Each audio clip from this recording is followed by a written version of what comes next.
break. We have lunch around 1:30. We should be concluding the public session before 3 o'clock. Just on the formals, this is Dawn's last board meeting, as people will be aware. We're going to more of that later, but obviously as a result of Dawn leaving us, Richard will be taking over the chair. He'll be coming in Ned from the 1st of December. That's the most important thing, Richard, isn't it? We have to bring him onto the board properly. That was agreed as part of his recruitment process, so we don't have any further governance to do with Richard getting onto the board on the 1st of December, and of course will chair Quality Committee, and he had his first experience of that in November. We have apologies today from Rachel Blake and Janusz Jankowski, and we are quorate. So just on declarations of... In the latest year, we've got 86 out of everyone. Something Could everybody online please put themselves on mute?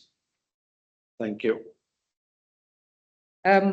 If you can have a look at the declarations of interest report and just note changes for Pauline and for Phil, and those are in bold on the report, and indeed to add for Steve a deck of interest around his fellowship of the Queen's Nursing Institute. Well done, Steve. And could we just agree those are added to the declarations of interest, please? Thank you. And with no more ado, we will go to the staff story and welcome Nick Skinner and indeed Professor Stephen Kellett. Morning, Stephen. And over to you. We've got about 20 minutes, so we're expecting 10 minutes from you and then 10 minutes for questions. Thanks, Mitch. Professor. So I'm not a professor. Don't break it down. Oh, right. So it's on my notes, so they've got it wrong. Was it? Yeah. Probably the professor you want. Well, no, I'm a kind of lowly doctor. Yeah, so just to manage the limitations. I'm Nick and I'm not professor. It'll come, Nick. Yeah. I'm going to start this talk. So I'm going to start with me first. So I started this organisation 30 years ago. I worked on the wards and I experienced my first restraint. And to be honest, it was horrific. It was very chaotic. It was very unorganised. And unfortunately, there were a patient in the middle of all this chaos who was frightened, scared, angry and frustrated. There was no support afterwards for that person. And when I witnessed that, I wanted straight away to make a difference. And I saw that restraint. And luckily, this is why I'm here talking to you today. I've got the opportunity over a lot of years, a lot of frustration, a lot of asking people, can I, to be in the position of training RRI now, but it used to be PMVA, violence and aggression. I was given an opportunity a year ago or a couple of years ago to go on the ward. I've been training this for 20 years. And one of my concerns was, how was training reflected on the wards? How were staff implementing what we were teaching them? And I got the opportunity to work on or spend a week on Kingfisher. I was kindly invited by Martin Oaks, the manager. I said to him, I just want to know how things look on the ward. I think we're doing a great job, but if it's not reflected on the wards, then we're not. I got an opportunity to spend a week on the wards and watched, looked. I saw a culture that could change. I saw that first options was with restraint was usually the first option, not the second option. Staff was scared and frightened to be different and do things differently. A restraint is a very horrible thing. It is we teach it's skills that basically control somebody's movement when they don't necessarily want to move. So I watched and said, what I see was there was no bridge. There was no bridge from training to reality. And I suggested, why can't we have someone who is in a role, can bridge that gap and influence other staff and implement stuff that was taught on our training. Luckily, Martin sort of managed to be able to give someone that option. They came on the course, spent time with us, got that more knowledge than the people do on training, because we only do like a 4-day course or a 2-day course, and it's not much. And that person spent a lot of time with us, luckily, and picked up skills, knowledge, and then put it onto the ward and started influencing staff, patients, also being that go between patients and staff, so they could talk to the patients and being open and transparent. This subject has never been open and transparent. All I've done this nationally, it's not been open and transparent. And I always want it to be open and transparent.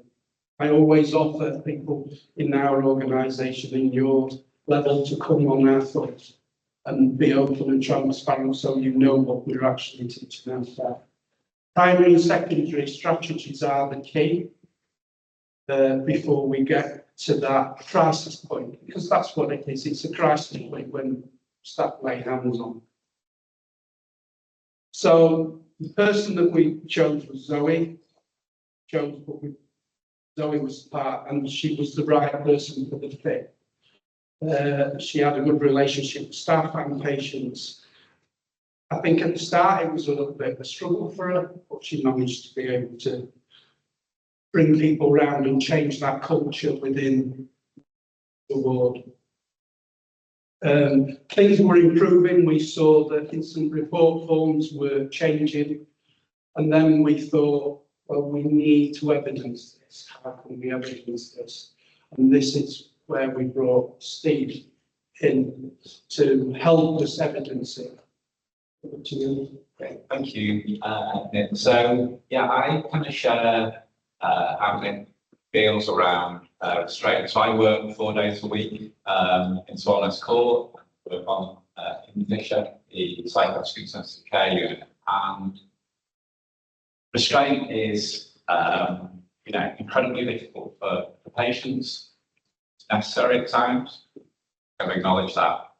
Staff get injured, staff get traumatised as well, in terms of trauma-informed care, and reenactment of trauma when people are restrained. So, nevertheless, there's some necessity for it. We have to kind of hold on to that. But working with Nick and Martin in terms of trying to change a culture in order to reduce restraint is very motivating for me. I work 4 days a week in Swanlands Court. 1 day I work in grounded research in the trust. And so I'm interested in methods and methodology, and can we evidence change? How can we measure change and so on? So there's 2 stages to the project. The first project, we wanted to understand what predicts restraint.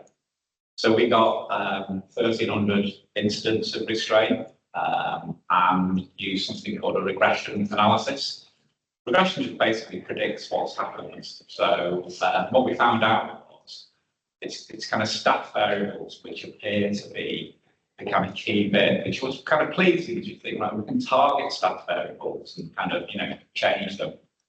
This led on to the kind of culture change project of a RRI advocate who was the lead on the ward in terms of coaching the staff during restraint, before restraint, thinking about this is coming up, also post restraint, what learning can we take from this? And so a very active coaching role. That's also supported by a reflective practice group. I facilitate on the ward every week. So we're kind of knitting together things to try to change a culture whereby, yes, we're acknowledging that restraint happens, we're giving patients and carers psychoeducation about this might be a possibility on this board, so you're aware of it. So we're interested in, does it actually work? So we had a 36-month project, split it down the middle, 19 months before the RRI advocate and 19 months after the RRI advocate. And we're measuring things like use of seclusion, intramuscular rapid tranquilization, full restraint, and so on. Then we're thinking, okay, well, we want to kind of test this properly. We need a control ward. So the other magnetic intensive care unit on the trust served as the control ward. They didn't have the RRI advocate. So now we've got something interesting. We've got a before and an after within a ward, and we've got a comparison ward where this work isn't going on. So we're getting some sort of interesting comparisons. So full restraint goes down by 50% on the intervention ward in comparison to the control ward. Seclusion is used much less frequently on the intervention ward in comparison to the control ward. Rapid tranquilization, the need for it goes down as well.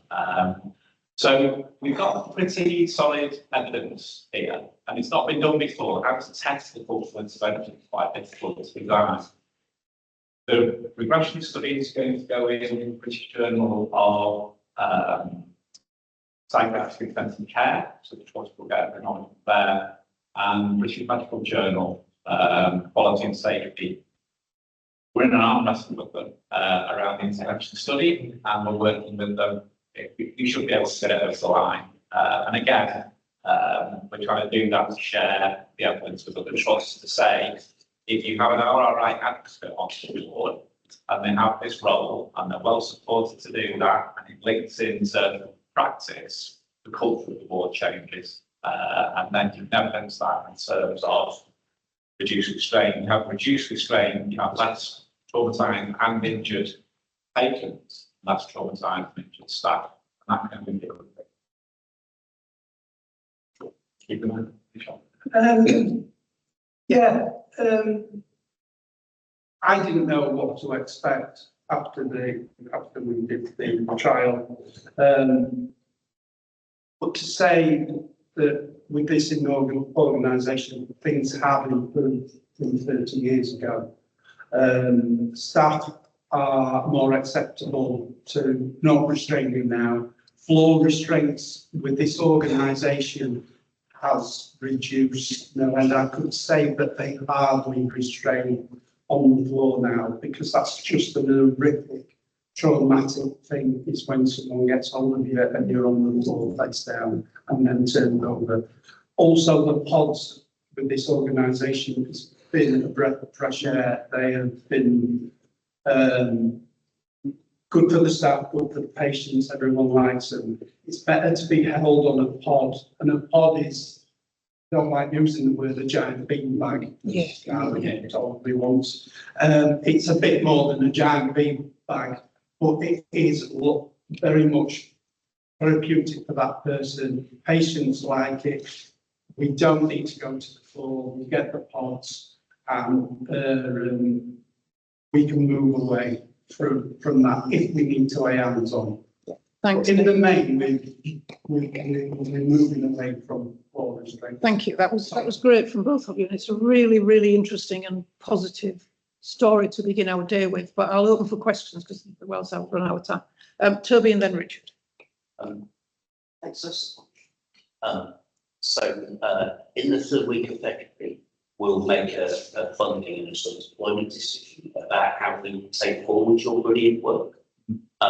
So my only question is, we're really interested in Flexion Point. You said you're interested in change. So the NHS often has brilliant projects, and then it falls over as you guys go further. So I'd be interested in the reflections you have about deployment. But the sub part of my question I'd like to do with you between now and the middle of February to really spend time with you guys and anyone else involved to really think through what the critical success factors are that we must lose as we go forward. But my question is, if you were tasked with rolling this out everywhere, what would be your sort of 2 or 3 top tips to the board? It's around support for the role on the board. So that each board has an RRI advocate. And it's a bit like And that's the culture change person on the board. And so they're leading discussions around anticipating using restraint for patients, managing restraint whilst it happens as well, in terms of better safe practice, and also facilitating the learning from that. And the RRI and the reflective practice functions in more teams kind of work really well together. Yeah, I mean, as long as we lose those critical success factors, don't we? Just take the first bit, not the reflective bit, and somehow think it'll be so successful. But Yeah, because it's slow change. That show that those influences are really important for the slow change. And for me, it's getting the right person in that. sure, sure. Well, look, I won't monopolise this. We'll have a meeting again for it. Thank you. Fantastic. 5 minutes left for this item. I'll go to Richard, Dave, Steve, Jude. So preciseness, I suppose, is the order of the day. That is just purely from a scientific point of view. You mentioned 50% reductions. It's 50% on small numbers. Within significance in that, it stands out to be a good section. Yeah, the data is it's like time series data.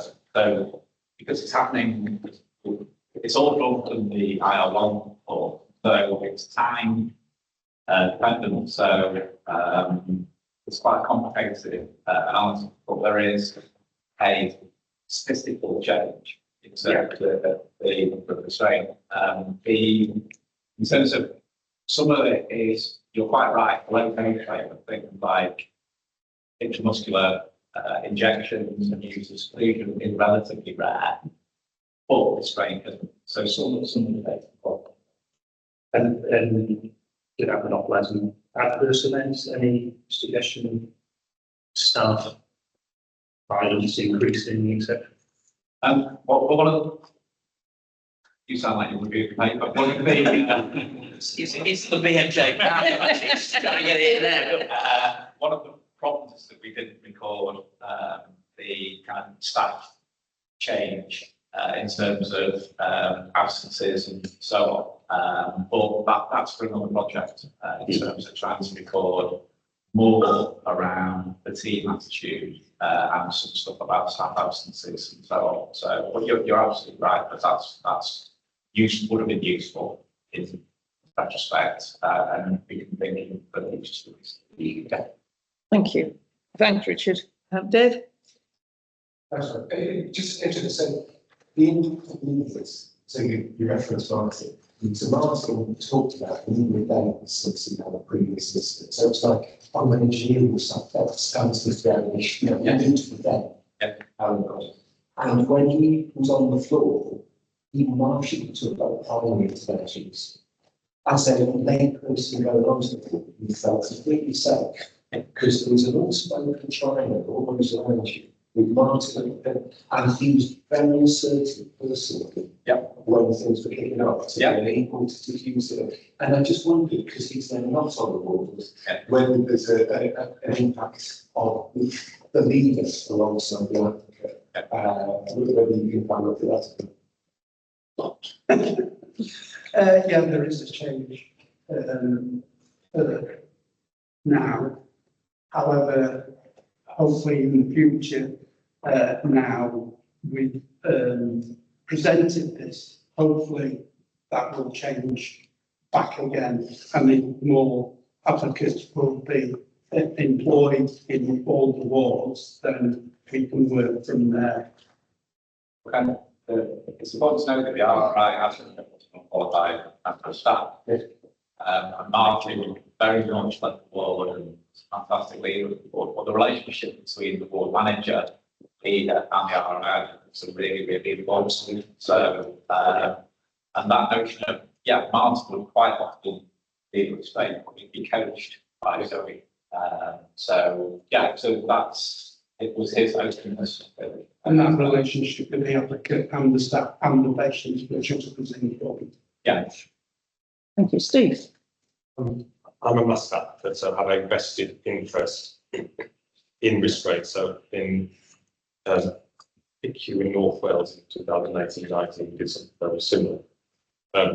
And what we did was we used the regression model, but of course, so nuanced, isn't it? So if environment plays a massive factor, through to the culture of the ward, the staffing ratio, all of the different nuances that could potentially come predict for this.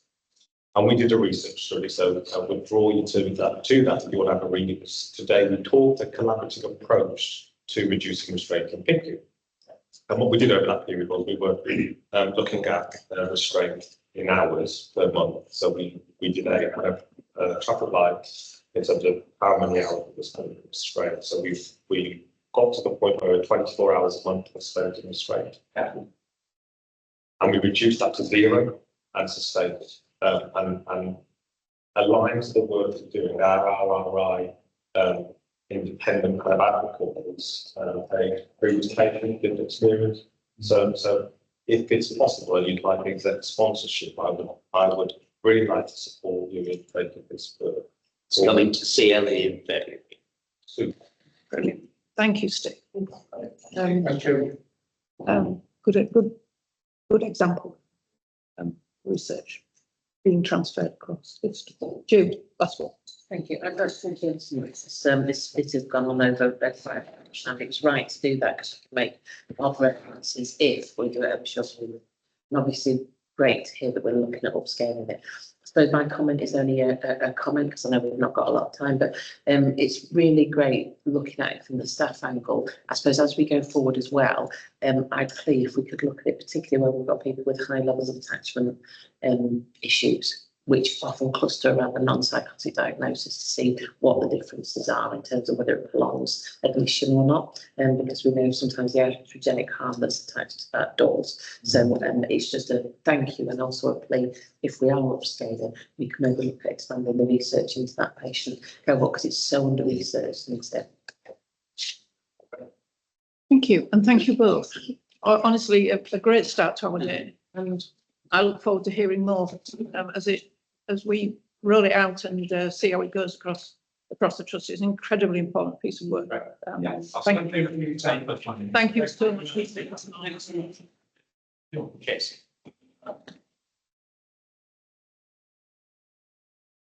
We don't know what to do with good news.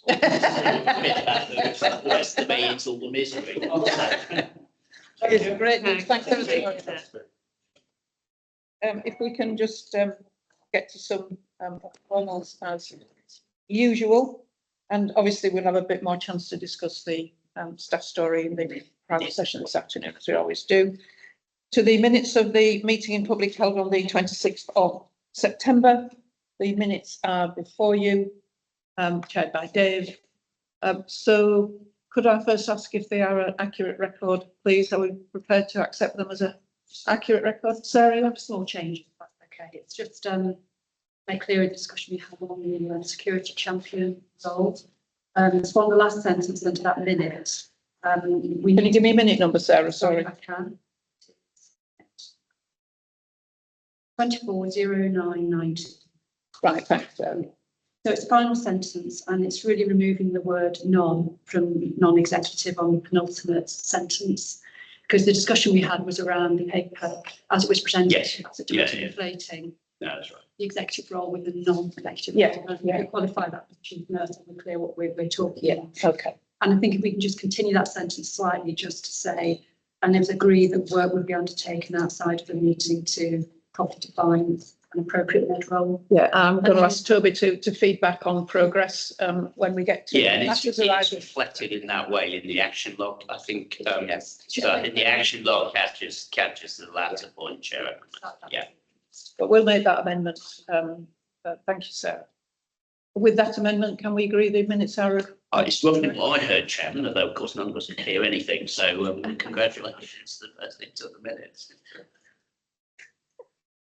I was on. I observed this meeting, of course, and I said to her that listen, all chairs should at least once observe their meeting, because it's fascinating what you see when you're actually just observing rather than seeing it. Very good thing to do. So with that, if we can go to, are there any matters arising on these minutes that don't appear on the action log? No. Thank you. In that case, we will move to the action log. We have quite a number of actions to close. If we could first of all agree those. And Green on the action log. Thank you. We can do that. So the actions therefore that are still open. Is there anything you particularly wanted to raise, Toby, on those? I don't really need to say anything else about the safety champion. No, I was going to raise two things that I made, Chair. Yes. First is purely administrative, which is, could the item currently labelled capital plan be relabelled as ligature risk? Because if you look at the forward actions, that's what it's about. It's fine. It started as capital plan. But then my question to Richard Chilling was going to be the one about RTT and 92%, which is the last one listed 0925. I just wonder, Richard, if there's further to say to the board on that. Yeah, so we've got two RT for school health, which is achieving, so the national targets for 92. I think, having spoken with a number of care groups, we won't achieve 92% for mental health. That's primarily because of one particular weight, because RTT is only a set number of waiting lists, which is the memory clinic in North Links. They're doing a huge amount of work. There's two parts to it. One is, I think, demand is exceeding supply, but we're going to do some proper demand capacity work in the next month. The other part of that is the backlog of circa about 800 patients. 600. I was going to say, it's like it works. It's not like 200 in a week, blimey. So, what the actions are is to do the demand capacity work to work out if we need additional investment plan coming up for demand to meet supply. That's the first bit. And then to come with a potential proposal for the 6 potential sort of outstanding. They are doing an improvement plan, but it's a bit like it's only come in and they're catching up. They have addressed the sort of high being approached. So I'm happy to give an update in January on the demand capacity work and we'll look to the recommendation of the outstanding mental health assessments. It's on my, I've asked for a guesstimate by January board about the RTT where we might be, because we're showing them how close to 92 Yeah. to that. Thanks. Thank you, and we'll look forward to that coming back then in January. Richard, thank you. So has anyone else got any questions they wish to raise on the action log? If not, can we agree to receive it and let's say close those items that are in green? Good. Thank you. We move to the board assurance committees and to the reports of the chairs. Just to remind people that the update should include any concerns or risks that chairs want to escalate to the board. It's the point of it all. So, and when you get to the second report of the Trust People Council, there's a set of terms of reference to approve at that point. So could we kick off with Richard with his first report from the Quality Committee, please? First thing to report is I survived the meeting. We're only 8 minutes later. I'll take the paper as read. This was the 6 highlighted areas, key point of discussion, which I won't be. Just really as a flavour of 2 things that came out of the meeting stood out for me in terms of this honesty and drive that we've talked about before, that I've been so impressed with. And the patient safety report, you'll see it says concerns raised in relation to voluntary care, but in the context of the public meeting, that's not to escalate to the board level. It's just that there was some subjective concerns expressed. And that really came around, we're looking at objective data, but sometimes there's just things that maybe just people think, not sure, doesn't feel quite right. We can't objective to that. And essentially the conversation went along the lines to Richard in terms of Richard would take it away to look organisationally at how do we capture that in a structured way. Is that fair? Yeah, and I suppose it was a really helpful discussion. If I can respond to that, because I suppose we did have the delivery on the Monday. So the timing of it was really helpful. And I suppose in the delivery, you saw things like all the never events, they were all green. We gave a really solid account about their safer staffing levels.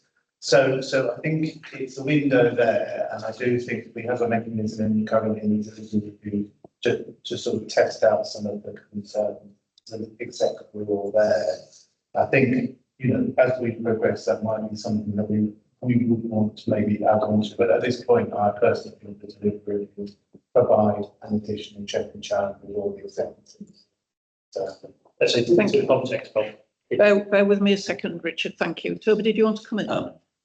I think I need to add that, so I do think subject subsequent to your quality committee discussion, we both had the delivery review, we've had a discussion as a number of execs, and we have a settled position that we don't intend to do anything intervention in the care group over the next 10 weeks.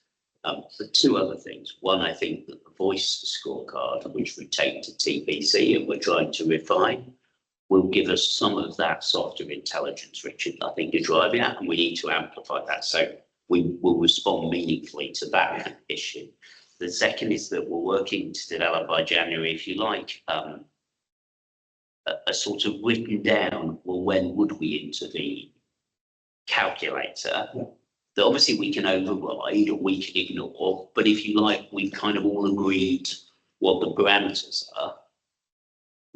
So we've got a sort of starting point. Am I making sense? Yeah, I hope that will be welcome. So I just wanted to raise this because it isn't as an exec group, and I know Richard didn't imply this. We've sort of had the discussion and sort of ignored it. We've had a number of conversations since your meeting. Yeah, it's probably minuted too strongly as. Yeah. The CEO. yeah, and I think the consistent point of your feedback and what we discussed was a structured approach.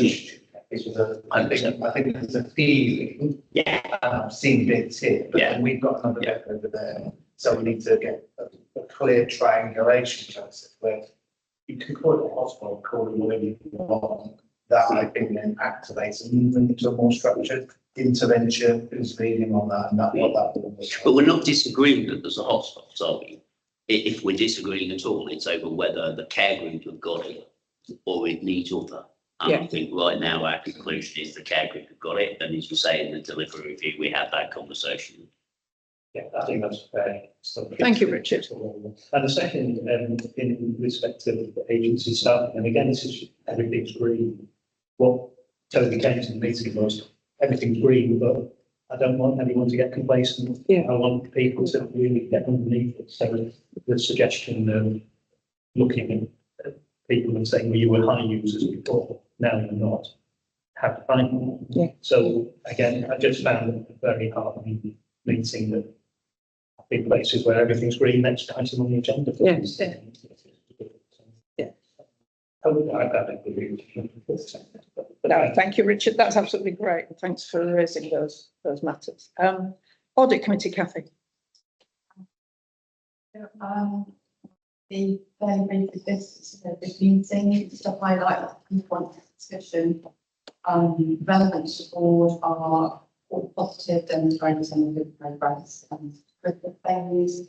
Everything that was a potential for some sort of wider discussion was the response screen against the external audit recommendation when taking a fairly strong stance in terms of the low level recommendations, but where we need to finance development plan to take forward. And that's that decision was a bit so be comfortable with that to the same days. Also positive highlights to note particularly was progress with the risk management framework, given where we were in relation to this in the previous financial year. Again, that's really positive good work demonstrated with. And the initial reflections we've seen about research and education governance, and we've had a good meeting since then with Bernard and his Heather, and we're just building that forward as is also a new area in the remit of the new committee. So that's been moving forward positively. And I don't think there's anything particularly else to attention. There are a couple of actions that were agreed, something related to equity regarding using AI programs. Thank you, Kathy. Yeah. Anyone? No, we all okay? Thanks, Kathy. I'll give you something to do, won't it? Mental Health Act Committee, Sarah, please. Chair, I'll take the paper as read, but there are just a few things to highlight. We were very pleased to note the current assessment and recruitment process, which is underway. It's elongated for very good reason, training attached to it, but very pleased to see that on its way. We had 277 detentions in the trust over in respect to this quarter two report. Slightly lower because the data for September wasn't reliable enough for it to be included in the report. So that's why it's looking slightly less. We still have challenges, nevertheless, that remain in respect of documentation compliance, consent to treatment on admission, and reading of section 132 rights. And in some of these aspects, we are continuing to act unlawfully. However, we are now starting to see a balance happening with positive improvements set out in the positive highlights of the report. We've seen little of that in the past. It's nice to see that section getting bigger, particularly in the impact of the new weekly urgent metrics review, which was something that was instigated a number of months ago now. And we are seeing, as a result of that weekly check and action, consent to treatment improvement and also improvement in section 132 rights, which we're working hard, I think, as a trust to provide. So I think for me and for other members, it's demonstrated that both having the focus and smart interventions are making a difference. So I think on balance, it was a better report. Yeah, good. And the new Mental Health Act is now before the House, so we'll, fingers crossed, Sarah. Yeah. Yes. Thank you. No questions to Sarah? If not, we'll receive that report and move to Dave, who's doing pod in Rachel's absence. Jeff, the reform actions for escalations, which are ended in the pack thing, just a quick point on those, the racing quality standards, so the race report has been well travelled within both part as well as the board, so there's no new use of that. I think what was really helpful to see is that first item on the list of points for discussion, the acceptable behaviour policy, which I think everybody felt was a really strong piece of work. It was well triangulated across guardians, confidentiality, safety, clear escalation process. So I think everybody was very supportive. There's that just gives it a follow up. I think secondarily on the race disability standard, I think it's important that we all recognise that similar patterns to that which was found within the dialogue around race were happening with our colleagues with disabilities. And as you've then seen in the Trust People Council, that was then taken into the People Council for further discussion and sharing. And I think Jude and others will be very keen to continue that work to make sure that we've got a similar robust action plan. So I guess there's a continued theme in that space. Third one, just to point out, and it's really just as an observation about freedom to speak up. James presented the issue on detriment and what we were going to do to improve on that. And it was interesting, I could see Ian's on the screen, but our governors raised the point that they weren't as au fait about freedom to speak up as they currently could be. Right, okay. And invited James to come into the governors session to do that. So again, I think it was good and healthy to have the governors as part of the meeting. So I just raised that as an observation. And thanks to Ian, I know he's behind my head, but thanks to Ian for raising that's important that governors do understand it. And it's good to see governors saying, can we have this? You know, that's exactly how it should work. So Can I just join the dots between this and the TPC and note, particularly for the minutes, that we have rejected the idea of waiting for the National FTSE system to work out an SOP for detriment. right. I'm expecting us to implement an SOP for detriment by next week. That's what James committed to. So I mean, it's sort of Steve's lead, but we need to make sure that we're live with that this side of Christmas. Yeah. So this is about, again, people. This is about people who might have raised a concern, whether it's found to be valid or is not, then subsequently perceiving that they're sort of marked in some way and treated differently. So we just need a process to not just count that, but kind of manage it and reflect on it, if that makes sense. So we'll have that in December, which won't wait for the national process. Yeah, thank you, Toby. That's good news. Oh, sorry. Just to confirm, James has been invited. He's attending a meeting. Oh, with the yeah. governors. Oh, that's really good. Good news. Thank you, Dave. If you'd like to continue with public health and everything else that goes on. I guess the opener, Joe, I think, to her credit, get a very open, transparent view of how to get on our agreements all the areas, so as well. So thanks, Joe, for presenting it in the way that you did. There is a one for escalation, you'll note, which is promise 8. So for those who don't know all the promises, that's the R-5. So the thing is to research, create and deliver 5 impact changes to inequality. So we're not where we need to be. The note says a different intervention model to address the skills gap. So I think it was actually broader than that. It was a discussion which we will come back to in verse 6. A bit about skills data, understanding, commitment. I think broadly, how do you mobilise the organisation around the R-5? I think it's probably possible. But thank you for that, Joe. I think the school readiness, just to touch on, great paper, real good insight, all great context about what's really going on and what we're going to do differently. And it poses again some questions for our capability as an organisation, which I know we've got some further thinking to do. And again, good provocation from Toby on innovation and different innovation models. So how do we really do breakthrough or disruptive innovation as opposed to incremental? So it wasn't a here's the answer, but it's a how do we get to the answer, and we know that there are next steps to follow that through to make sure we can have a clear view for the trust. I don't know if there's anything Toby you know at that point or just No, I mean, I think we'll probably find it. We're considering the 8 plans, aren't we, in January? I would imagine that innovation will remain a laggard at that point as a proposition. David, I know we're going to hear about R&D later, so I think in Q4, you know, with Jyoti's help among others, we need to just think, well, how are we going to go forward on this? I don't feel the need to rush it faster than that. I'd rather we marinated the conversation and got to a kind of shared perspective. And I think what we discussed was virtually any organisation is having the same kind of challenge. 100%. Big innovation against 100%. We need to choose what's right for our. Yeah, and to me, I wasn't advocating we should do disruptive innovation, not incremental innovation. My presentation was about making sure we have a way of doing both and choosing wisely, which is going to benefit our colleagues who weren't in the Pippa room. Yes, Richard. Yeah, I think it's you know, we're here because of this. I think it's also important that we sort of talk together as a group, as we do with our CLE about, you know, how much are we doing and you know, do we leave at this bit, maybe focusing. I think action plans aren't necessarily the way forward with some of this. I think it's conceptual, some of it. I think school readiness is a whole system change response, so we can do our bit.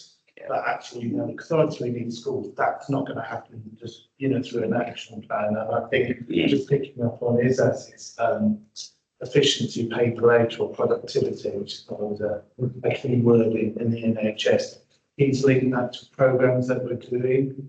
So I think I'm being transparent. I'm trying to work out how I integrate this with some of what we're doing, rather than we're going to be doing efficiency and then we're going to be doing promise 8. Yeah, no, absolutely. But I'm still trying to work out how to integrate all that, and I think some of our leaders are still working with that, which we're talking to the CLE. So keen for ambition, we just have to kind of look at all of them around. As Dave has said, this is something I think every NHS organisation is, let's say, struggling with, but certainly it's taking a lot of thought as to how we really do this. So thank you for that. That it, Dave? I'm done. Thank you. You're coming back in a minute, but it's the Dave show, typically. Polly, finance. So I'll take the FDE report as that as well. I'm just going to highlight one key risk, one area of concern and decision that we're delegated to make. So key risks, when we looked at the financial deficit, deficit position, this is linked to potential shortfall in the pay award. And I think both, you know, you get the pay award, but due to our mix, there's often a gap. There will be a gap this year, and we're seeking to have that filled. But if that wasn't going to be filled, we propose that we need to reforecast because it was significant. Now, I know discussions are ongoing. I think our view remained as a committee anyway that is significant. We do need to push to get either that money or do that reforecast. So I don't believe we also identified that. Yeah, I suppose the discussion is ongoing. Myself and Toby have been in competition with South Yorkshire ICB because it's been asked by the national team to submit a position. And as the information on that, what we discussed last quarter, which is there's no sort of clarification around funding of that gap coming in. So on that basis, we're still proceeding with what we instructed last time, which is to let that pressure go through that position, show that deficit, leave the bit one. Yeah, and we do expect to be the only trust in South Yorkshire that takes that approach at this stage. That doesn't worry me in the slightest, but it's worth the board being aware. Yeah, we wanted that visibility of the board being behind it, because not for the minutes, but essentially this pressure on his as around this. We appreciate the pressure that both chief executives and DOFs are coming under right now, and the one thing that we will hold to is that they will work to whatever this board's position is, rather than making it up as or not want to work. Not that they would either, but the governance sits in this board. Yeah, the area of concern was around when we had this dates update, it was around the fire safety, which was partially compliant. Now, there is a program of work being done around fire safety door inspections, and we've asked the report to come back in December to review that, because clearly fire safety is very, very important. So but that's an area we're focused on. And then the decision, we have delegated authority around the decision on the procurement exercise to approve the new supplier for electronic payment record. Right. A very good paper from Richard, and we approved that. So that's moving forward. Yeah. And I would just say there was a very good feedback on cybersecurity, but it's in the voice, of course, on the event covered. That's a positive highlight. And if I'm right, the process is on the procurement of electronic patient record is now complete. We're not at contract sign yet. We are Right. still exchanging documentation up to including yesterday. We've got agreement in terms of the warranted requirements that were referred to at the last meeting to be included in the documentation. We're also seeking some additional assurance around the supplier cybersecurity, business continuity and disaster recovery plans. Right, okay. Once we've got those, then we'll be suggesting moving to contract sign. Right, thank you, Richard. We'll get there. Yeah, thank you, and thank you, Pauline. Can I just draw something out? Is Yeah, that of course. okay? I just think over the next 3 or 4 months, it's really helpful to see the underlying financial position being the headline presentation here. Because I think there are a lot, particularly in our organisation, given the way we're funded, there's a lot of one-offs. And that can mask the position. Our financial plan for this year had quite a lot of investing, but then managing the slippage. We could easily get ourselves to a place, it is most likely, notwithstanding the pay awards, that we will end this year as a £300,000 deficit but our underlying position is, £4 or £5 million worse than that. And I just think it's really, really helpful to be, as an organisation, focusing on the underlying position and almost letting ISAS manage the curtains on the window, if that makes sense. Yeah, I agree. That's part of our discussion about some sort of special point about bringing that part of our regular report and focus on the rights and right to There's lots of in-the-year stuff that comes down the centre. That's reflecting that immediate position, but then we've got to keep sight of that underlying position. That's ultimately what will be managing in national development as well as the. Yeah, I mean, and that's part of the challenge of the pay award, Chef, I might say, because there is a way of presenting this year's forecast where we may well find one-off ways of getting to balance, but the pay award issue will be with us for the next goodness knows how many years. Yeah. And we're not playing games, but I just think it's really important that doesn't get masked, if that makes Yes, sense. no, absolutely. Yeah, absolutely. Thank you. And finally, in this section, we'll go back to Dave and Trust People Council. Thank you. So one matter for escalation, which is the request for the board's approval of the services software. So maybe if I could just start off with that one, because that's a. Yeah, thank you, Dave. They're circulated. Could we approve the terms of reference for our Trust People Council? Yes, Richard. A question in order. It may just be the way it's written. The meeting will be quorum with at least 8 members common, of whom half or more must be drawn from outside the trust board. If there were 12 members present, 10 or whatever, would 6 have to be half? It's sort of implying, half must be drawn. But are we actually saying 4 must? Quarter to bed. Yeah, can I ask this, because above everything else, I'd probably put was the panels. There are 4 members of the board who are on the TPC. So, what we must never have is a situation where more than half the people who are at TPC are the people from the board. So I think you're right in your amendment, Richard. I think that would be a better way of expressing it. So can we agree to tweak Yes. that wording with Yeah. you outside the room? Yes. But the intent is to arrive at a position where Dave, Kath, Carleen and I are never the dominant feature of the meeting. That's the intent. I'm sure we can find a way of doing that. Something along those lines. Just how it is and how it looks. Board members must not form a majority. Yeah. Yeah. Yes, thanks, Dawn. Yeah, board members must not. Form a majority. That's, good. Thank you, Richard. That is a very good point. But with that amendment, could we agree the terms of reference? Thank you. On you go, Dave. So I guess as the second one, as we're getting into it, what was really helpful, Carleen and the team brought together a voice scorecard, which has got a number of data touch points in there. But I think after we took the feedback and it's refined, I think maybe, the whole board, we should circulate that, because it just gives us a context for the discussions that we're having. I think a small paragraph, it's a simple one pager, just gives us a bit more like context. So I won't dwell into the context of that. Well, one bit that we did touch on was the culture dimension within the people and teams plan. So as we know, we're going to go into the finalisation of that. So there was a discussion, and members of the council will get to give feedback back into that, so we could put that one to bed. And then we touched on the disability discussion at some length, and we've already referenced that with the private event. It's forming still. I guess there's an observation that I did say at afterwards, which was some of these discussions were really good and they were really positive, and everybody contributes on it. I think sometimes you've got to expect and stimulate discussion when it is awkward and it is difficult to do. So it will learn our way into getting a good rounded set of discussions, I think. Yeah. But it was a good positive step forward. Thank you. Yes, Dawn. I love the idea of a voice in the school club. I think that's absolutely amazing. And the voice, it depends whose voices you listen to, but the voices of the staff and also the voices of our patients.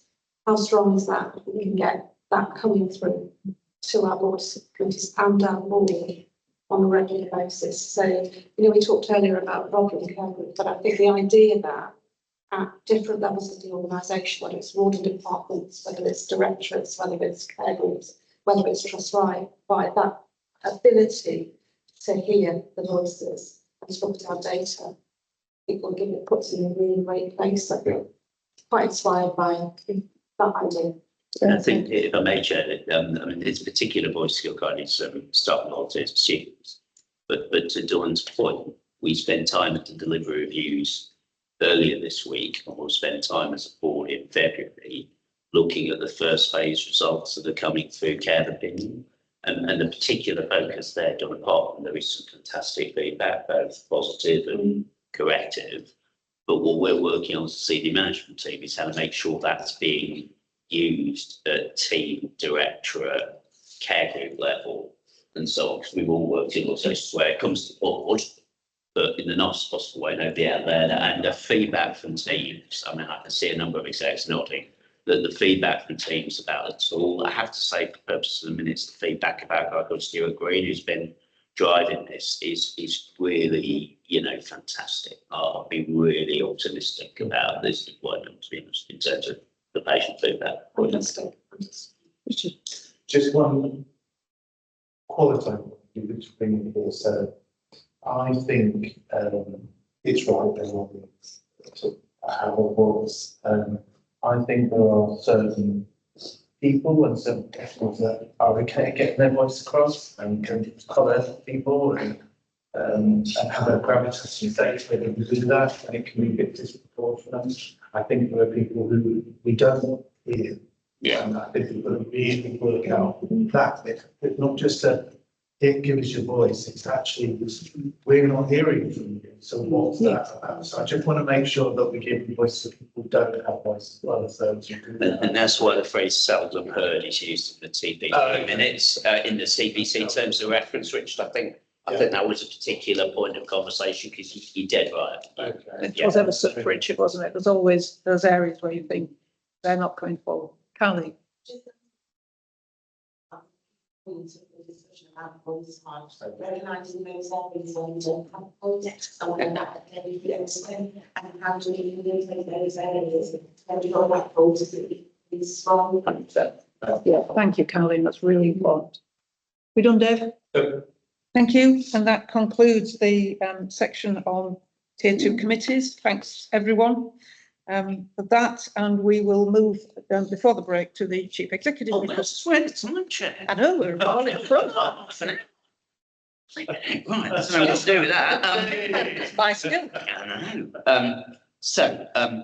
Yeah, at one level, here is the standard report. It highlights the vacancies we still have. I suspect it's an overestimate of the number of vacancies we have. And I have to say, having now done 2 rounds of that induction process that we spoke about as a board 8 weeks ago, I'm really enthused. I mean, we've certainly had 90 odd people join us through those 2 inductions. And, I'm really enthused by the way in which that induction appears to be benefiting at least a proportion of those people to understand what's available inside the organisation, and also providing an opportunity to talk about things, difficult things like the anti-racism work we're doing, and a very live discussion about that, for example, at Monday's induction.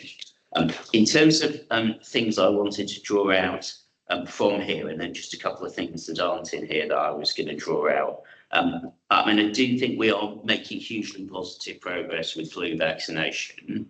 The executive leadership team is very clear we're shooting to get to 3,000, and my sort of occasional irascibility about the pace of that is not to be unexpected. But the reality is, as the paper records, at 1.3, we're in the sort of Champions League spots in terms of the national position. We're certainly going to exceed last year's numbers, and I do think that is very encouraging. And it isn't the case that we're simply vaccinating all the people we've always vaccinated. If that makes sense, there are people that we have turned, for want of a better term. So I wanted to draw attention to that. I spoke to the Quality Committee about progress with Regulation 28. So remember, we got a Regulation 28 that's not to us, it's to NHS England in relation to the Mead guidance for disorders. There will be a paper going to the ICB from the collaborative in January that Joe has been masterminding, that seeks to help the ICB to either formally delegate the national guidance or address the substantial non-compliance with that guidance.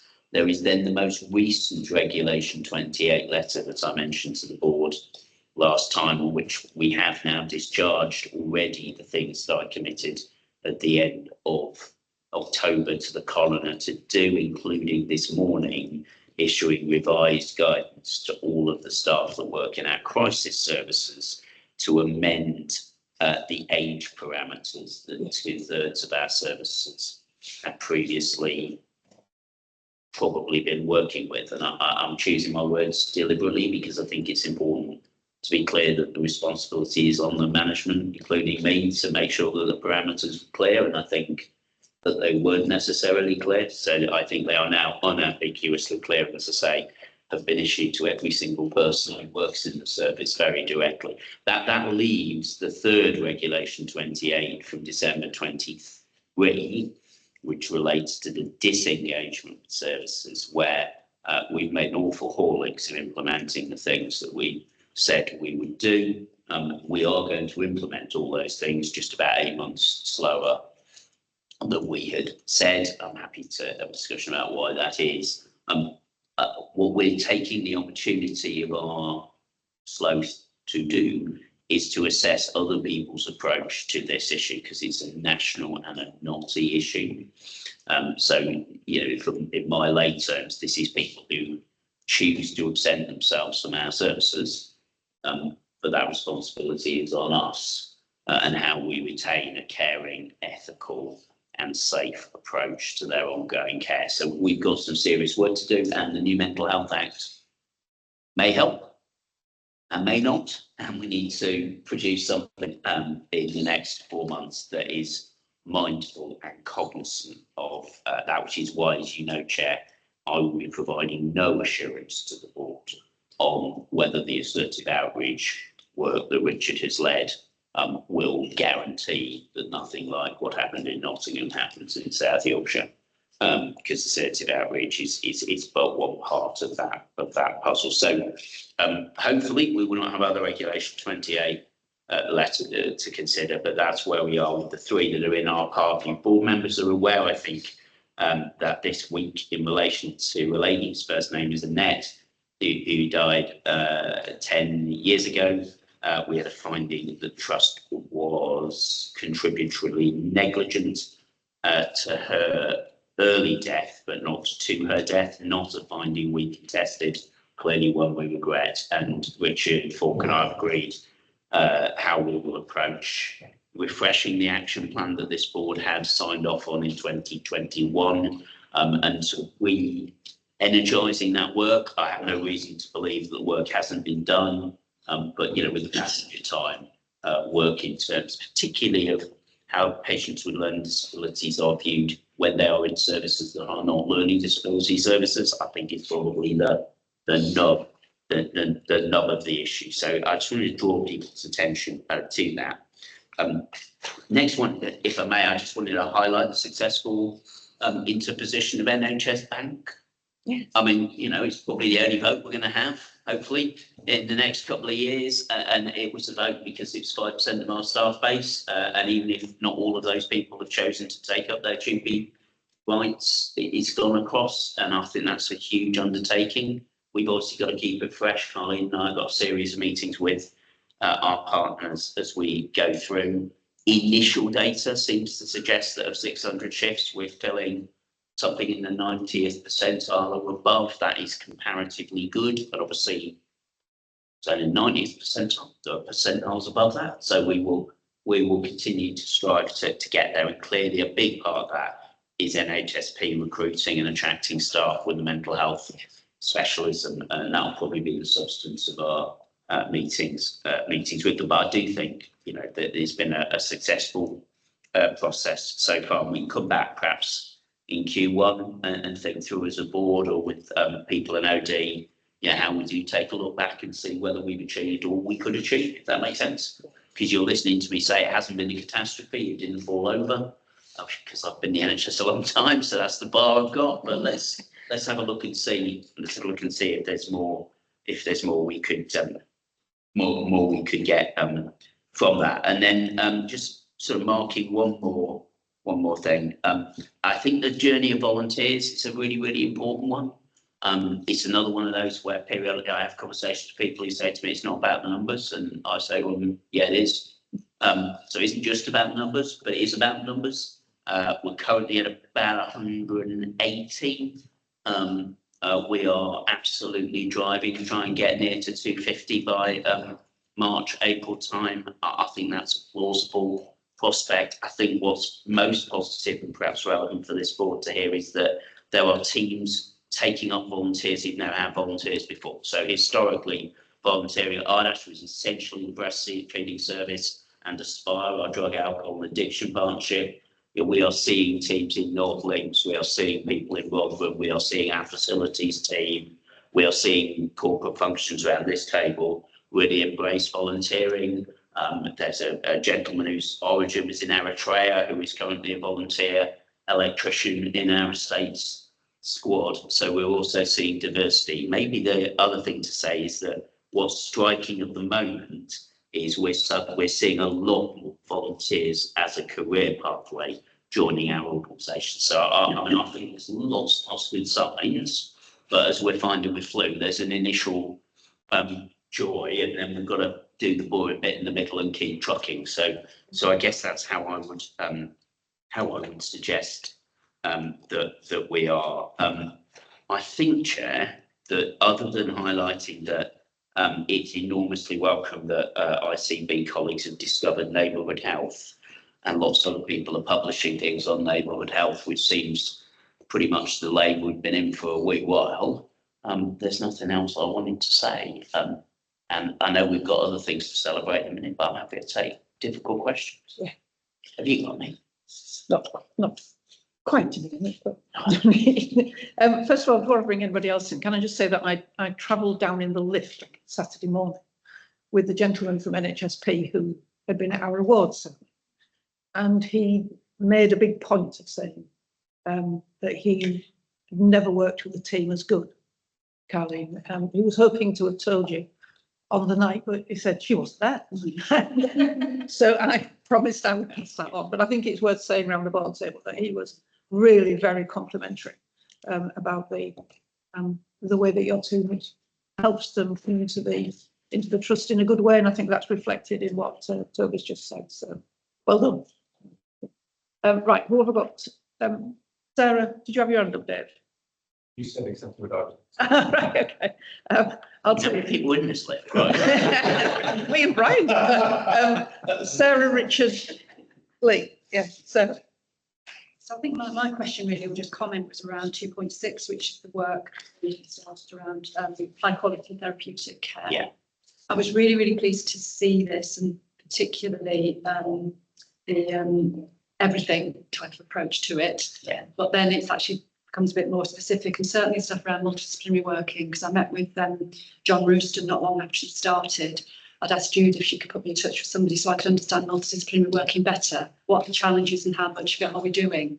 And that gave me a really good insight to understand this better. But you do say in the paper whether as a board we should perhaps the offer to look at what you're doing in a bit more detail, and not so much, I don't think it's so much the detail, but I would like to see something come back to the board, because I think this is a really big change platform for us, you know, and especially given the range of it and how well it's being set up.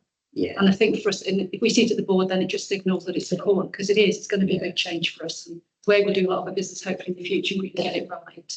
Thanks for that. And certainly, obviously, for the last board, you know, there was a dominance, wasn't there, of papers in the inpatient space. And so this work very much follows from that.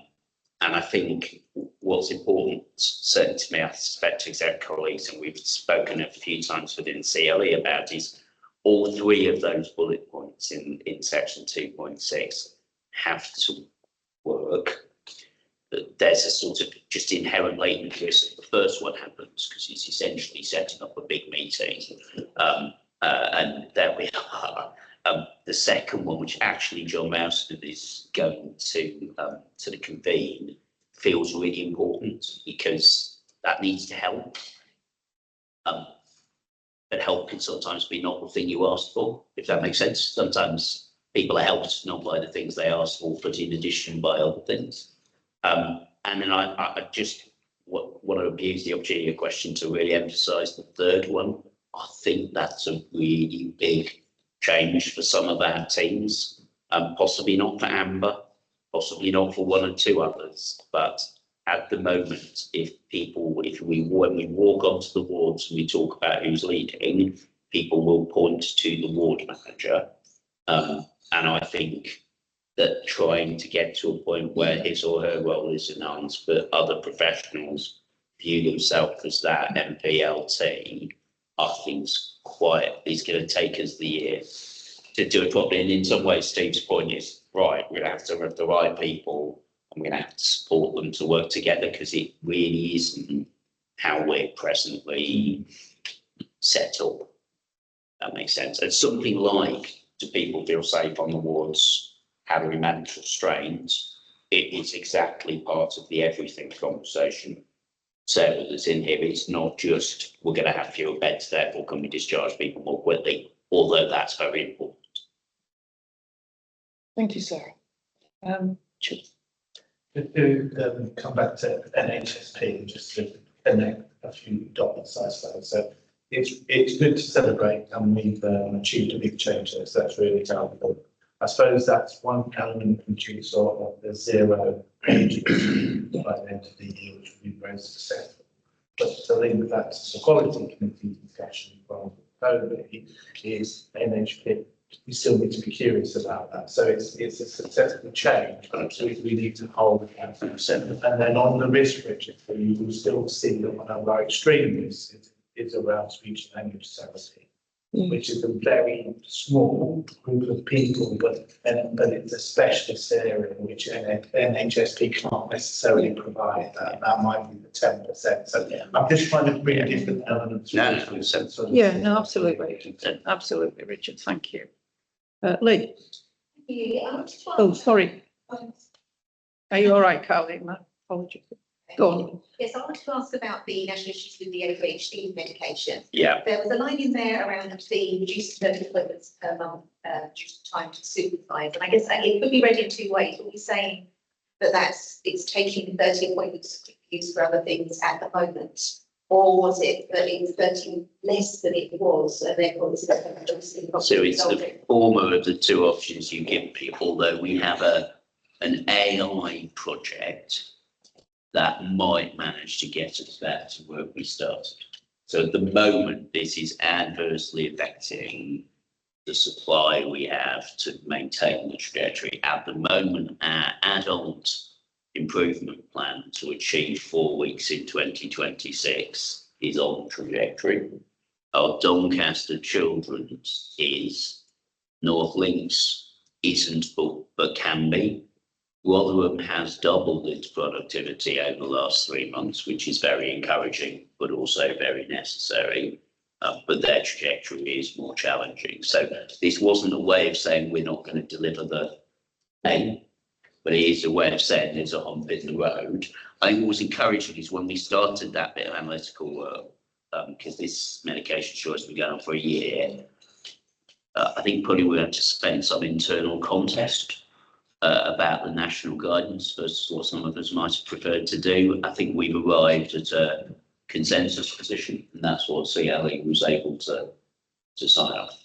But I think it is hugely disruptive for the patients and staff.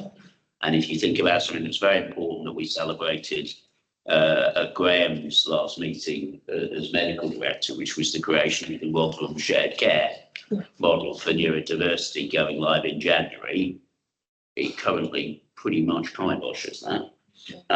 So we're going to have to do a little bit of work with GPs in Rotherham to see if we can flip their enthusiasm over to the other medication, because they weren't prepared to support one. It happens to be the one that is currently hard to find. So I mean, Richard Babby as a GP, it's a real mess for patients, if I'm honest, and there doesn't appear to be any sort of end in sight, which I'm slightly struggling with, because you're not digging it out the ground. It's not, I mean, you know, on the face of it, Big Pharma ought to be able to sort this out. I think for this last meeting again, the GP works rule actually. Oh, it's also potentially, yeah. You're making life difficult. That'll make life difficult. Yeah. Yeah. Yeah. I mean, at the moment, shared care isn't one of the locally deployed. But as you say, as the dispute carries on, yeah, I think it will become so. I think it's just in practical terms. I've been working with Cheryl and Cheryl Gowans strategically in terms of introducing it to the patch. And you can't go and talk to GPs in January. It's the best of time. No. And it's just a question of we want to talk about shared care, about yeah. So, sorry, I'm a bit busy. Yeah. So nobody's openly rude about it. No. It's just. Yeah, thank you, Richard. Colleen, yes. Just to continue on doing the job. So 1.1 and 1.2, the local award schemes and care opinion, we have benefited the delivery reviews this week, and we saw some real tangible examples where care directorates are taking feedback from care opinion, the positive feedback that colleagues have received, and feeding that into the local award and recognition scheme. So that simple thank you to the colleagues and that feedback from the patient's voice go directly back to the site. It's very positive. That's really good news. Yeah, and also since I wrote this report, those two reviews, and it's changed my view about this subject just a tiny bit. Honestly, I'm going to because I've written it here, and I have thought about it as care opinion is going to give us some real insights into what to change. But I guess where I've changed my view is I think care opinion is going to give us some real insights into what not to change and to definitely preserve. And I suppose there's an internal narrative with our managers. I think that becomes quite important, that change, because otherwise, in a sense, please give somebody a card so they can tell us what we're doing wrong, and then we'll ask you to change it. We can all see how that could become a bit of a chase. So I think, like you say, Colin, there's some jobs that have been joined inside teams, but also important for us to look for the things to sustain that are illustrated by care opinion, and what kind of client experiences do we want to create, as you've been saying, and how do we use that to do that? No, thank you. That's a really good point, Carol. Thank you. Any more questions to Toby? I'm going to take the coffee break early then. We are 15 minutes in front, but we may as well break now because I don't want to take the paper on well lead. I think we then overrun your coffee break. So we'll take 15 minutes now. Thank you. Thanks.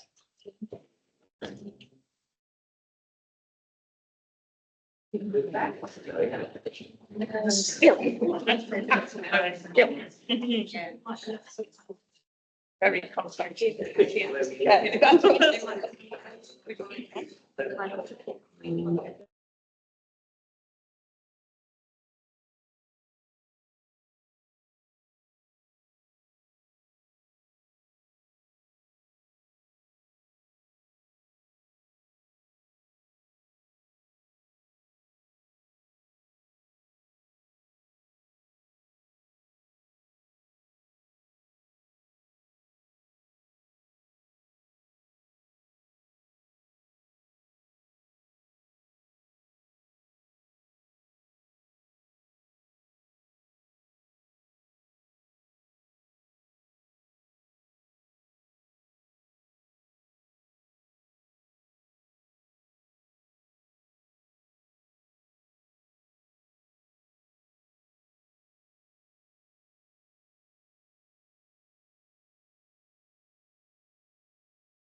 Yeah,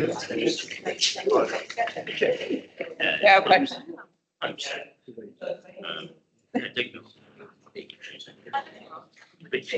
I don't know if that's a word. You're seeing it. She's got great time.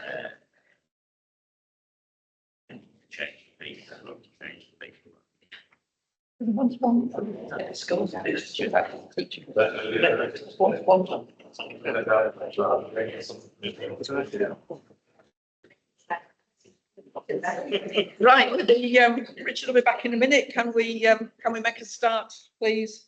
And we will start with the well-led report, CQC Readiness well-led report, which has Phil's name on it.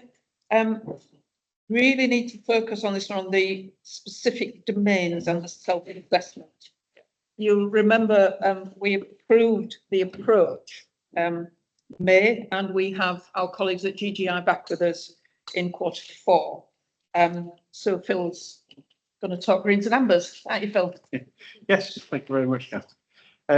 Yeah, we have taken a number of opportunities over the last 12 months to talk CQC readiness, and as you said, there was a series of papers that started around 12 months ago and came through to the May board with that well-led approach. I think we're now taking a step forward, partly through our conversation at the last month's time out, but also in the development of this first assessment of the well-led statement. Importantly, this is an evidence-based assessment. I think it takes us on from a narrative position into really thinking about, as you said, Catherine, the greens and the ambers and what the evidence is telling us.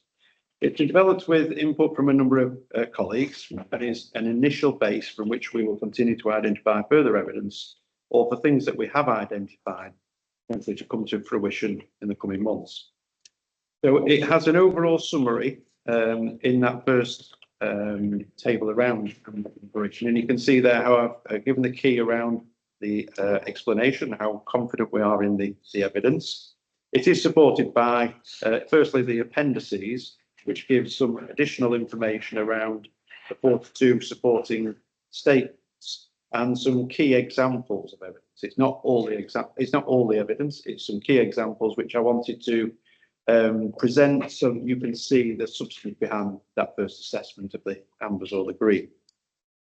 I think that when we come to the sort of second column in that appendices, that's the things that are in train and will come to fruition over the coming months. It's important that we collate a range of evidences to support them. So some of them will be about the descriptor of the processes we're going through, but I think the earlier conversation around the voice dashboard and the care opinion are also really important pieces of evidence that will substantiate our assessment there as well. I think it's important we get that range of evidence. So it's my opinion that this first assessment is balanced, it's positive. It reflects the huge range of work that's been undertaken over the last 12 months and beyond around the operating model and about leadership, and certainly things like the leadership offer that we have that we'll be launching will further enhance our ability to evidence relevant evidence for this assessment. I would envisage that we continue to collate relevant evidence and bring back to the board in March a further assessment, which I will hope will show great progress. But at the moment, as you can see, it's an assessment. I guess it's middle ground. It's yellow. It's a mix of ambers and greens. I would welcome any reflections on that as an assessment per quality statement or any of the other evidence that's in the appendices. Thank you. Thanks, Phil. And personally, I found this report really, really useful, particularly the appendices. Thanks, Phil, because having that immediate ability to grasp where the evidence is coming from and where it's going to come from is exactly where we need to be when it comes to evidencing our well-ledness, that's a word, to the CQC. It is important that we can articulate that evidence. So thanks, Phil. It was a really good report. Any questions, statements, Sarah? Thanks, Phil. I agree. It was a really good report. I suppose my question was more around think it would really help in terms of knowing indicatively where we are, whether we're amber, green or red, and then how we'll evidence it, what sort of things we're doing. But I suppose in some key areas, what I was thinking about then was the impact, because we can tell that some of this stuff's actually quite new that we're introducing. We can tell that we've got this stuff, but are we also going to be thinking about impact as well? So is it showing then in sorts of things that our staff may or may not say to the CQC? You know, I think and that's a harder thing to do. I appreciate that, but I'm just wondering whether that's in the mix. I imagine it will be. Yeah, and I think your question plays to my point around the evidence is we can describe lots of things, which is one element to it, but actually we also need to be showing the CQC that our feedback from our patients or from our staff demonstrates their understanding and the impact that they're having. So it's not just a case of being able to describe lots of things that we're doing. We need to have a blended approach to the evidence and support.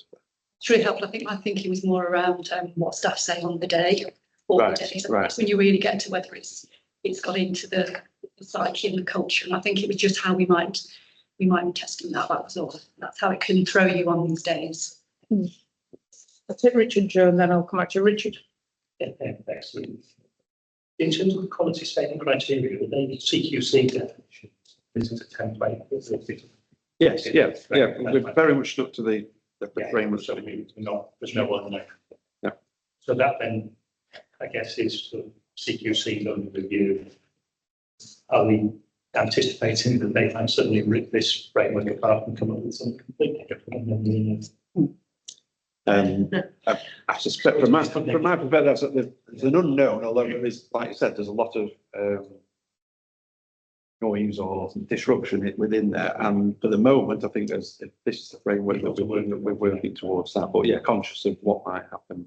Obviously, they've got new chair, new chief executive, and there's lots of tension there, but we'll see how that responds. Thank you. I'll take Joe, Dave, and then Jude in that order. Joe. Yeah, I think it shows there's been a lot of change since we last took a good look at this, and as Sarah said, the impact of that is where we're going to start to see where we've got that evidence. Just a couple of points. I think we can make some better linkages between sections, I think. So on the freedom to speak up in red and red, what's the diversity mix of freedom to speak up versus some of the feedback we're getting in res and des about bullying and harassment? And we see that people are or aren't feeling confident and want to use freedom to speak up as an example. And I think there's more we can put in on the sustainability section. I'm sure my team gave you something on that. I think there's more we could put in there to increase that a little bit. Okay. And I think not pushing back. I think that there is a reference in the shared direction and culture to in the second column around stakeholder feedback, and then highlighting the demographic information being collected and analysed is the key bit to that, because it's not just the numbers, is it? We need to understand the variation. Yeah. Doing that. Yeah. Thank you. We've got the report. Yeah. Okay. Got quite a lot of people wishing to speak, so Dave's next. And that's a really fair assessment, thank you. And just two things. One, we got criticised a lot last time for a fragmented board to board lens. It doesn't, in the way that it's set up now, doesn't come as strongly through when you just follow down with the web and statements and the support of this. So I just wondered from your reflection, learning from what happened last time, is that well then dimensionally broad in the way that we think about it? And could we still be open to the same criticism that we were through that starts with? So one is learning from our style on the waterfall connection. And I guess the second one is so what do we think collectively are 2 or 3 things that we can or should be doing differently and to terms for those numbers? Yeah. So did you want to way much well. So I think this, at the moment, this assessment has been done by myself, my team and various colleagues. I think the intention is to then start to broaden that in terms across the board. Today we've got, I think, an opportunity to talk to Celia, and I think we'll start to unpick more that we can show about how that permeates the organisation, because it is important. And it's important for this assessment, but it's also important, well-led is actually something that sort of then strays into the other components of the framework as well. And there is a relationship. You know, I think we talked in the previous paper about how can we be safe, or how can we not be safe and be well led? There's sort of a cross purpose there, isn't there? So we've got to make sure that this does reach across the organisation, and it comes back to how we voice that, how we explain it to the CQC. Yeah. I've got a lot of people wishing to speak, so just to explain, I'll take Jude next, then I go to Richard, then to Richard, to Jotty, to Carleen and Kathy, and I'll let Toby act as sweeper. Okay. So Jude. Thank you so much. So I wanted to also come back, if it's all right, on the question that Sarah asked, really talking to what Richard talked about earlier, which is around sometimes there is an amplification of certain voices when people are interviewed in terms of, well, let's see, they always get consistency, but they do factor that into the assessment when we look at it and they go through. But I guess the additional point in what you make, it is going to be about how some of this is communicated very broadly, because our leadership team, as in people in 10-3 and then also direct that leads below this, couldn't always send everything out more, and this is some of the things that we want to work on. Secondly, in terms of how we were looked at last time, correctly what they said, well read, a lot of the issues around consistency, and this is where then linking things like the therapeutic intervention work in Toby's paper. This is how we're going to build up consistency as we go through, as well as looking at the diversity that Joe mentioned. And that will be touched on in examples such as my secretary. Thank you, Jude. Richard. Thank you. Yeah, it's really helpful to see all this sort of brought together in a summarised form. So thanks, Bill. My question, I think it's around the papers here for assurance, and we're kind of focusing on the column, the examples of key evidence to support the school. Is there a balance in there between positive and negative assurances? So is there any danger that we're pulling in things that we think this is helping us move to green? Well, there may be things out there, for example, for audit report, clinical audit report, sure, which we need to be aware of, because that may be the bit that CQC focus on in that area. So we'd have the kind of less positive assurances. Yeah. Thank you. That's a very, very good point. Thank you. Richard. Thank you. Too many Richards in this room. Yeah, that's great. It's good to have this here. It's good paper. I think well led is talking about being well led, so we're able to. I think having gone through a number of CQC, the joy that brings, I would feel confident that CQC will talk to us last year to talk. You back on. I would feel confident if they spoke to partners who describe them engaged. If we tackle this with our staff, who will be their first point of contact, would they articulate in this way to be there? Probably not. No. But I think the next step, we've got the staff survey, which is currently officially exempt, which is very good, but oh, sorry. Trying to pick it up there. But there is a piece of work for us to test this out and start, because that triangulation, that's been the first thing that was good. Yeah. There is just a comment on that, and they will expect board, what's the word? The board to be saying the same thing. One of the big problems is if the board is saying different things.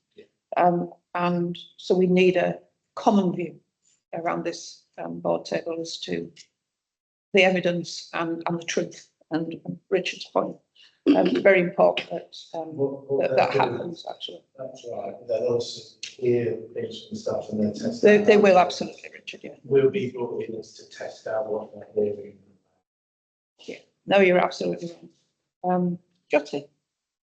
Again, that was a really, really good read. If you start to sort of look at all the interdependencies of the AMBERs, as I look at it, there's a common thread that sits underneath it, which is that it talks to leadership capability, but ultimately about a learning organisation being one of the gaps in all of the AMBERs. And is there enough around the evidence that they're doing around a learning organisation? Because that sort of fits interlinks all of the AMBERs. Yeah. Good analysis, Jotty. So when people's brains work differently, I wouldn't spot that. Thank you for that, Carolyn. When I listened to my training, it was also very helpful for individuals to come together to review all of the sections. So that was very helpful. We're focusing on the shared creation culture. As we have tried across the organisation for this staff, that is a real positive, but that also has potentially a negative consequence with colleagues understanding the joins into the organisation, understanding our vision, our strategy in such a way. But it's the one of the later things, as the SDR paper, the feedback on the induction programme, recognising that we have one induction programme, but the feedback from colleagues understanding the vision and the strategy was very positive. That's something that we'll have to monitor with new starters, but that doesn't appear to be a risk at the present time. Thank you, Carolyn. I will have to say, Toby's going to speak last week and mop up the sort of points that they make. I think that's the hard one to say, because it's just two comments, but I think it's really well when you put that back and back in notes. So I really love this presentation in the paper and everything, reading there, as really what we're doing. But then we start piecing that, we can think of a lot of the ethics and understand the same. But the other part really was the sort of time frames for particularly the right hand column in your assessment, you know, the things that we are doing, things that are post actions, so that the path to really is a bit longitudinal clear time as well. So the concept of about building the risk conversation. So just that concept about when we think we might be really, but actually realistically embedded it. How we triangulate that to know if we really are free, or is there some sort of third party piece that does that based on CQC review of it and test us up before we get pieces. And you said March, did you feel, for this to come back? To come back as a second attempt, obviously this is a point in time now on that first assessment, and I think the comments I've had so far have been absolutely valuable to taking that forward and, you know, give us different perspective, and we can reflect on those and respond to those, and I think hopefully take that on board and come back as a future point. So we know, I don't think we know when the CQC are coming, so we've got to continue our preparations, and there will be other preparations that go on across the organisation, respond to it all, not just to well led, but taking that point, yeah, we need to see progress on that in the coming weeks and months and try and just respond to the points. Thank you. Toby, last few but not comments. least. So I'm sure all colleagues that there's a doing the CQC thing and there's a doing all the other things. So my question is going to be, but we take it outside the room that when it comes back, I'm keen to see the GGI parameters as well. So if you recall, we agreed with GGI some leadership parameters. So I'm not suggesting we test ourselves against lots of different frameworks, but let's not end up just testing ourselves against one framework. I think that I'm not really interested in whether we're green or not. You can put that in minutes if you want. I'm interested in what's true. Yeah. I'm sure other colleagues are. So in some ways, although it's natural to be drawn to the amber stuff, I'm more drawn to whether the greens are really green. And I'm very attracted by Richard Baxter's positive and negative assurance construct. I think that would be really, really helpful to test the counterfactual. Because I think the CQC's methodology inadequately weights evidence and overweights, some people said. And so to Dave Allen's point, some people said will be very dominant in the process. With the changes of the methodology, I think, Richard, just like in the later methodology, they see us first and then see the staff.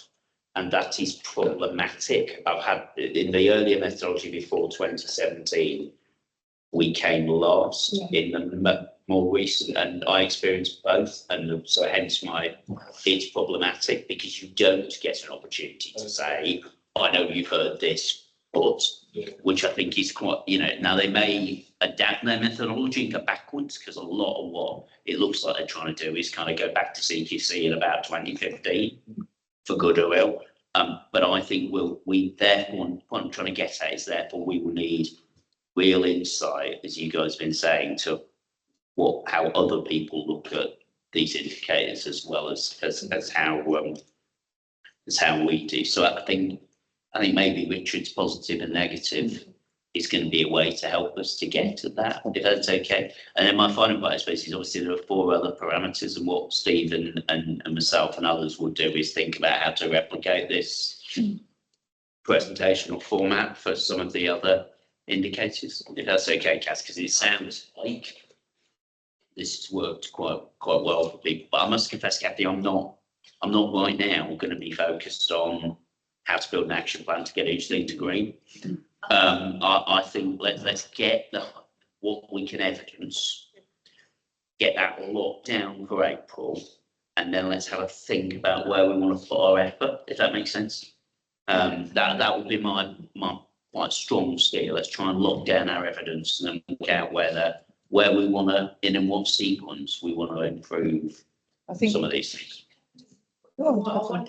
I kind of half a bit control, but earlier, because I had thought, I wanted to say that we might not be trying to get anything. Yeah. And I just want to think about it tonight. Yeah. On that. No. So I'm very much with that view. Okay. If some of it is but I'm just saying that, so close the loop, but there's a wrong impression of what's happening. Thank you, Captain. Because learning's a good example. A lot later on, we've got this fantastic learning architecture we've built. Until we get to a point where we can evidence that through that learning we have changed patient safety, I would personally tilt us to amber, not green. But do you see what I mean? So it's exactly that impact assessment that somebody mentioned that we need to be clear about that. I think sorry, Paul. One observation. Yeah. Just talk on that.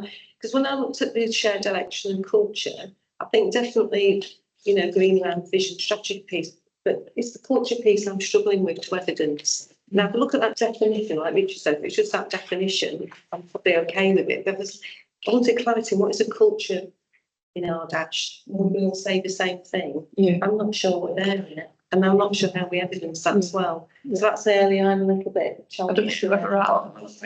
I would suggest we focus on the quality statement criteria. Just focus on that. That would be much, insofar as the CQC follow a methodology at all, which is probably a debate you haven't got time for, Chair. I'm not sure that the quality statements is the most helpful jumping off point. I'd go to the criteria and go there. And you may have noticed there is less about culture in there than there is a quality statement. Which is, so it doesn't seem to really give a definition. No, indeed. Okay, but we have to stick to that. Thank you. That was more than useful, I know, to Phil. I think there's a statement in there that Tully made that says, yes, we have to respond to the CQC, of course we do. What is important to this board is that what we're seeing is true. Because we want to be well led because we want to be well led, not just because the CQC will inspect us on being well led. So what we've got to make sure is that this is true and that we, for the reasons of this trust of the communities and people that we serve, that we are well led for them, not just tick a CQC box. I think that is really, really important that that's what this is about. It's for us to make sure that we're leading this trust, that the well led issues are real in our lives. So with that, I hope you've sort of got the next steps and the planned reporting schedule. Could we agree to receive that? And you'll see it back again in March, but there will be much work done in the meantime. Yeah, thank you. We move to item 17, which is in Jude's name and is the Sexual Safety Charter Action and Results. We're really looking at, Jude, to what success by the end of Q2 25-26 looks like, and then we'll open it up for discussion. Important piece of work. Thank you for bringing it.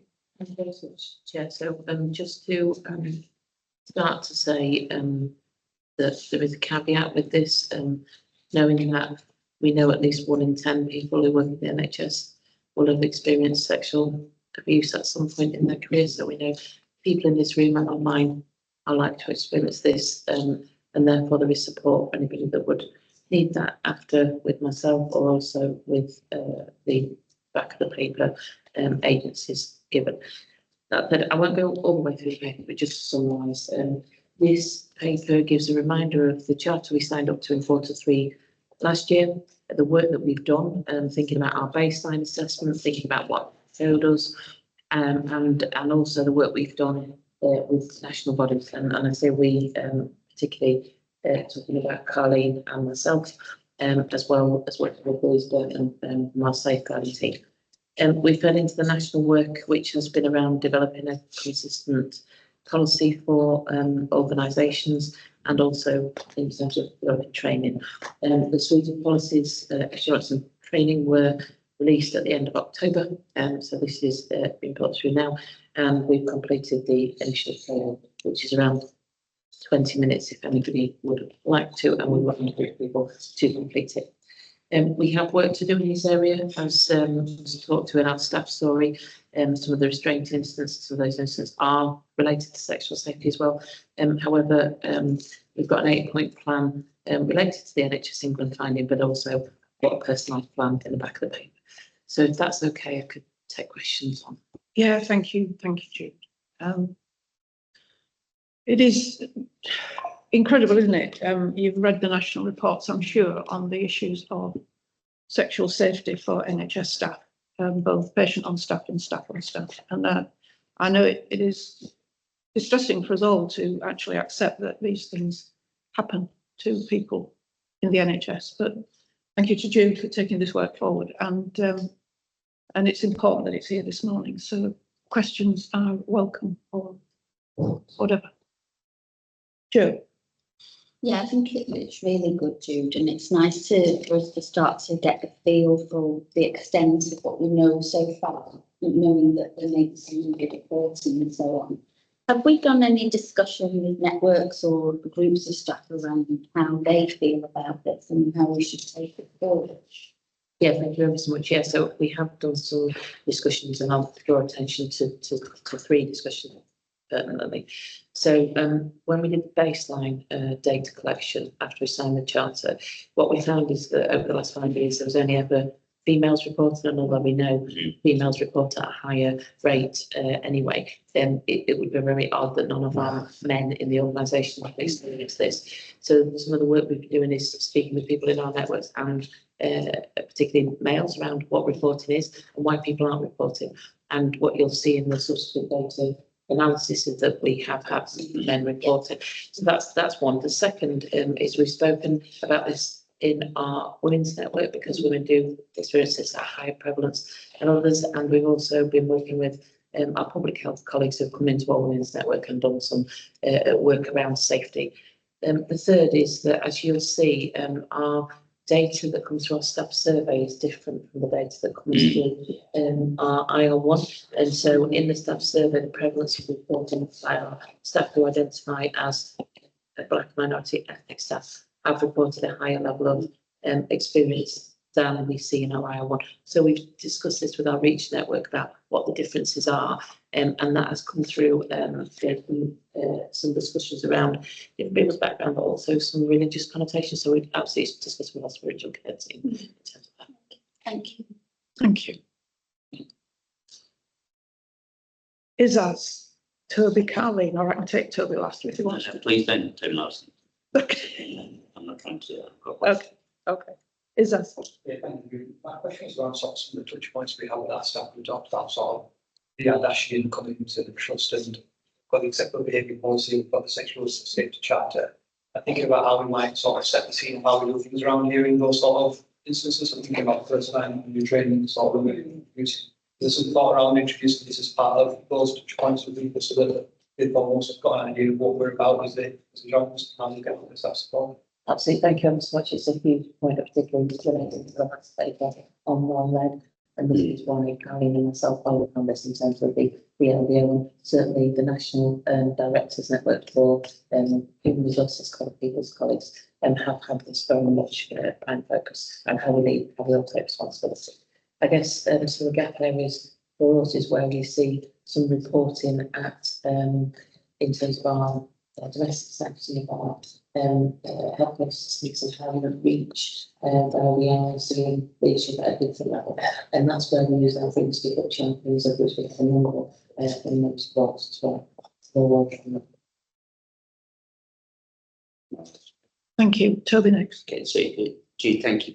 I suppose I wanted to come back to Kath's question about sort of, you know, we get to the end of next year, sort of what is success? And I haven't got an answer in mind. I'm really struggling, if you like, because I'm looking at our 149 incidents. I'm seeing that the overwhelming majority of patients on staff. Help me. What do we think is sort of realistic or possible? Where are we trying to get to, do you think? So I think, you know, we've talked a lot about zero tolerance in this trust report because of the fact that zero tolerance, often the evidence shows, drives things underground. Yeah, 100%. Yeah, actually, we work in a context where our patients, some of our patients lack capacity, some of our patients are sexually disinhibited due to the nature of their diagnosis. Yes. Some of our people have different attachment difficulties. Some of our people are with us partly because of their index sexual offences. So, for example, what the work we do around our sexual offences. So, I think a zero would be not achievable. So, however, to have an organisation that can talk to what we do in terms of identifying and proactively preventing sexual abuse in the workplace, and to have people who support and feel supported is where we want to get to have that reporting that comes up. I think that's what's hard in terms of the data. We wouldn't be looking to drive it down, although we would be preventative where we can be. But what we would be doing is enabling people to know and to have the right support that's in place and to be able to speak to that. So that what we're not doing is, and this would be tangible evidence, people leaving the organisation because of the experience they have had. And what we know and what the paper shows is where people experience this dominantly is in our inpatient settings, and people do leave because they've experienced this. Yeah, that has really helped, you know, and we'll think about that in terms of the minutes, but that has really helped because it's a delicate balance, isn't it, between over tolerating, which you and I talked about in a particular recent example, as against unrealistic sort of propositions. So thank you, that's really helpful. Yeah, thank you. Callie. After the data, we do have some helpful data, and we've got two questions in there. It's on the 17B.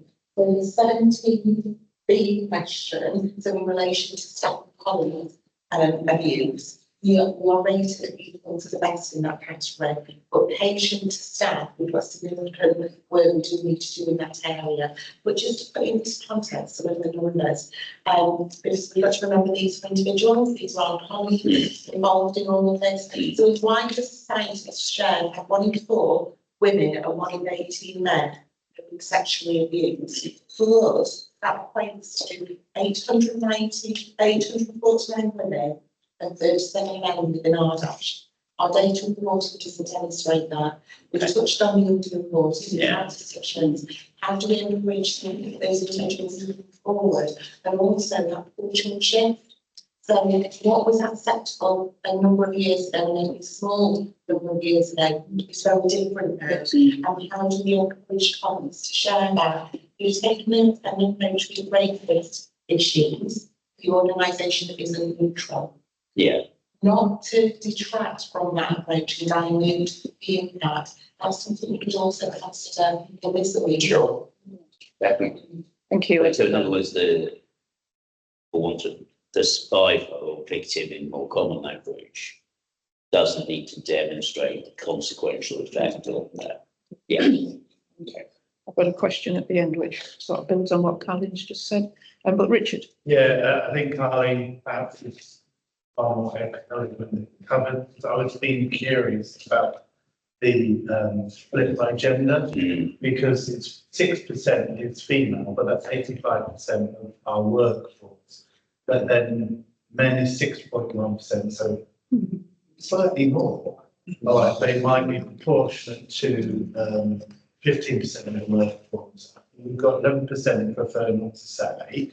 That might I don't know what that's about, that might mess it up. I suppose I was leaning going to Cardiff, but I strongly suspect the hypothesis is that women are underreported because as we got experience with the race, people normalise that. Yeah, they do.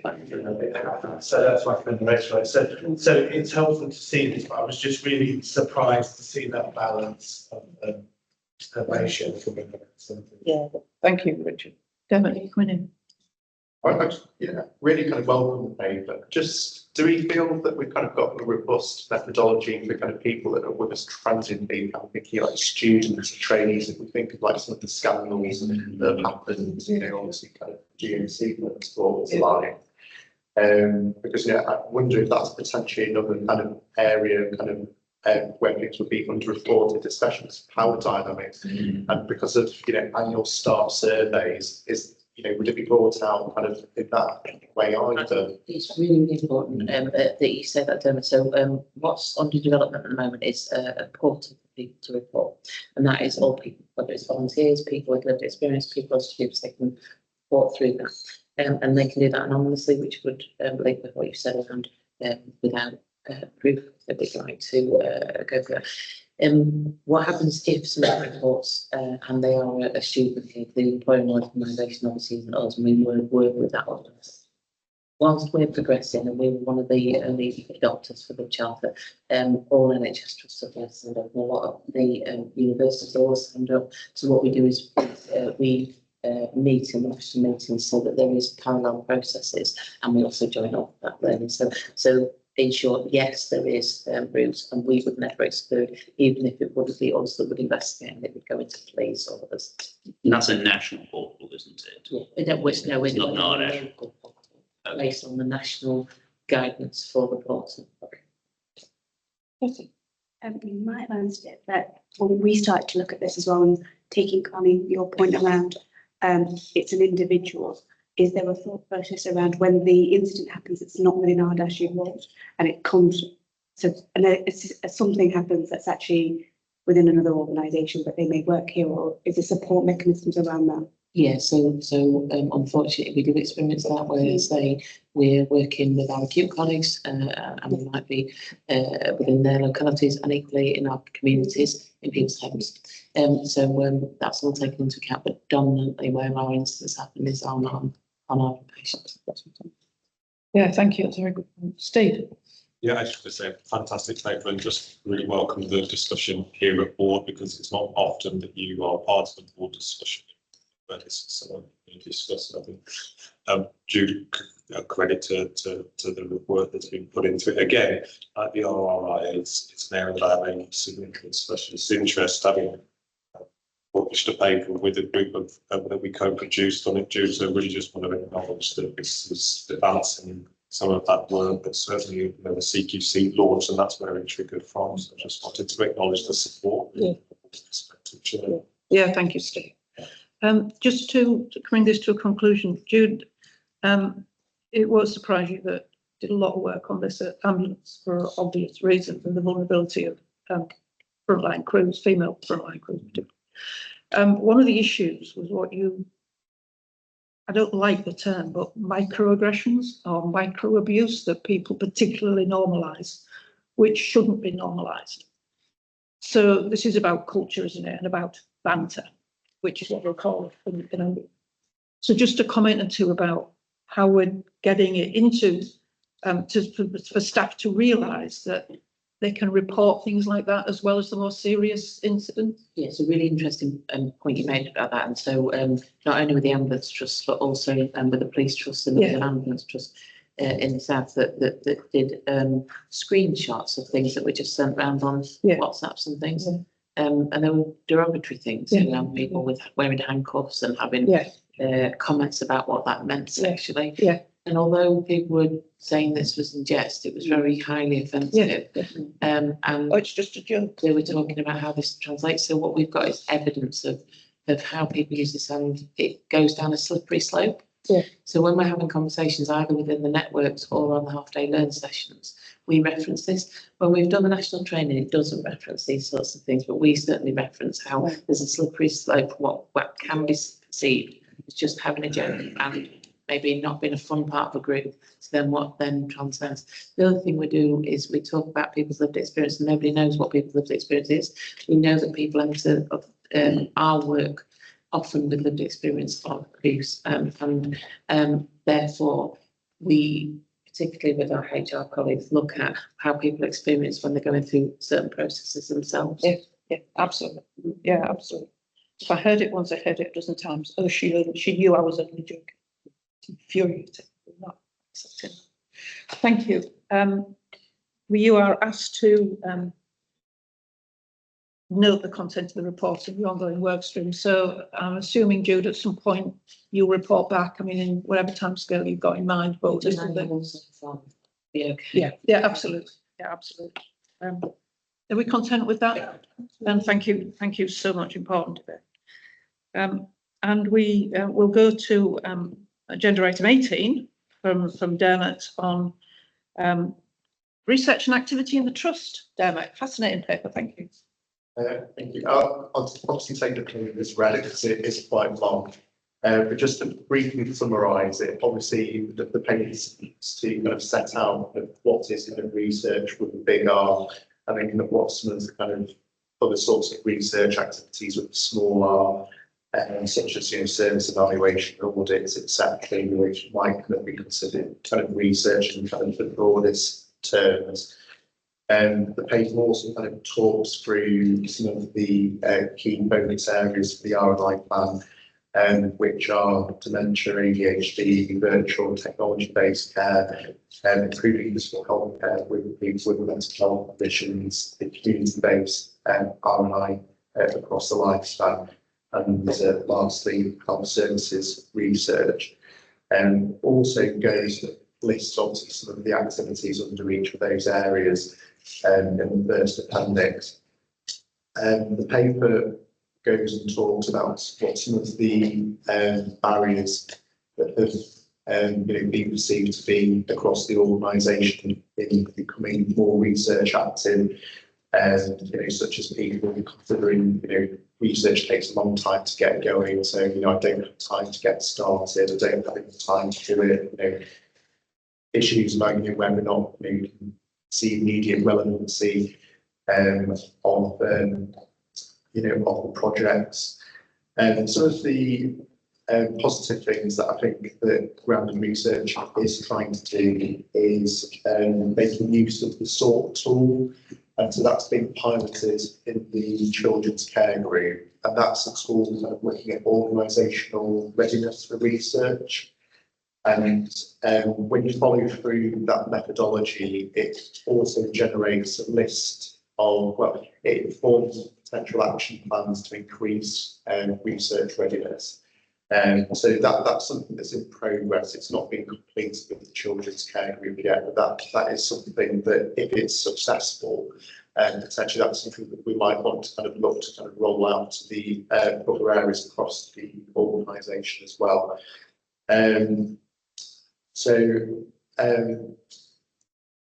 Lastly, kind of the last aspect of the paper is kind of saying kind of where we are at the moment.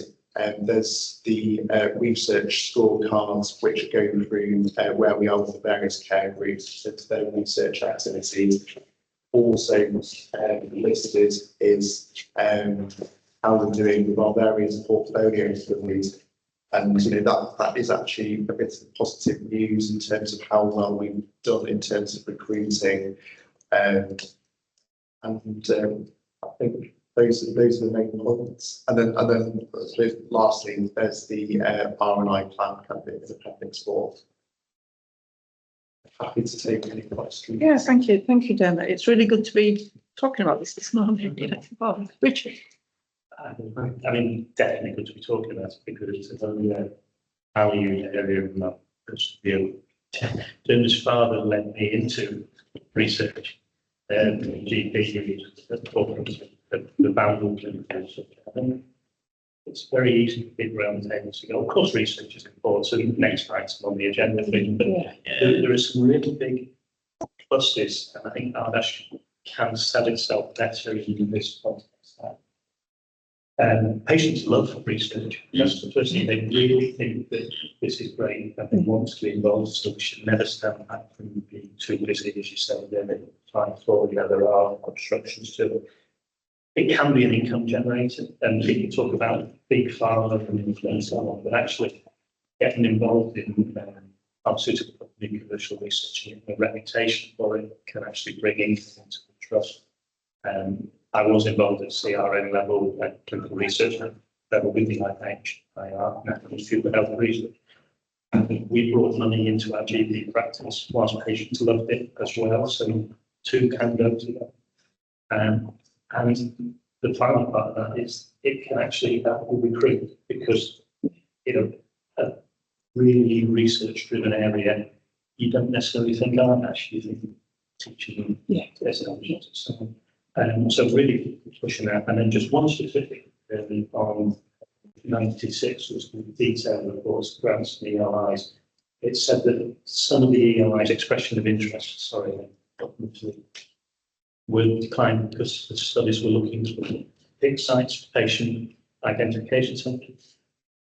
Who was the big sites? Was this sort of, the big teaching hospitals that we didn't want to be? Sorry, I better explain how big site were. You would, as a centre in Ardash, identify a patient for Leeds or Sheffield to recruit to, and then they get their name on the paper, and you get a little bit at the bottom saying thank you, and you don't get very much of the money either. But there's an opportunity, I think, for Ardash to be a pig to GP researchers. Because, the Diamond study was looking for SMI diabetics, wasn't it? There will be a lot more GP who has one patient and they could refer it in. So I think there's opportunities around pig sites, being pigs. Nobody. So, I think it's really important we spend time as a whole board discussing the subject as we did education in July. So here's where I think I am, Dermot. So I think based on this paper, I'm sort of agreeing. There seems to be some noise coming back somewhere else in the room, and that can be dealt with. But I'm kind of green on where we are on the portfolio, and I don't want that to be passed over. I think that's fantastically important. The guys have delivered the portfolio numbers consistently year on year, and I don't think we should take that for granted, because that most places I've worked or helped to lead up, that isn't the position. And usually the portfolio targets get harder in a sort of weirdly unreasonable way. If you do well, it gets more difficult, sort of thing. So I just think Heather and the team need to be congratulated on that. I suppose I'm amber on the paper's explanation of how we're getting the whole trust ready for research, which is the job of the whole executive. It's not sort of Heather's job, it's our job. And I think, team to be congratulated. We're going to start using their scorecard come sort of January or March, etc. I have a feeling because the way I presented this, people are just waiting for the red bit. So I'm going to come to the red bit and put you out of your misery. I really enjoyed and thought was really honest Appendix 1 about stuff we're doing in the 6 priorities. But with the possible exception of the first half of the dementia entry and the VR stuff, I thought everything else was a terrible stretch, if you see what I mean. We're doing some stuff and it's sort of related to what's there.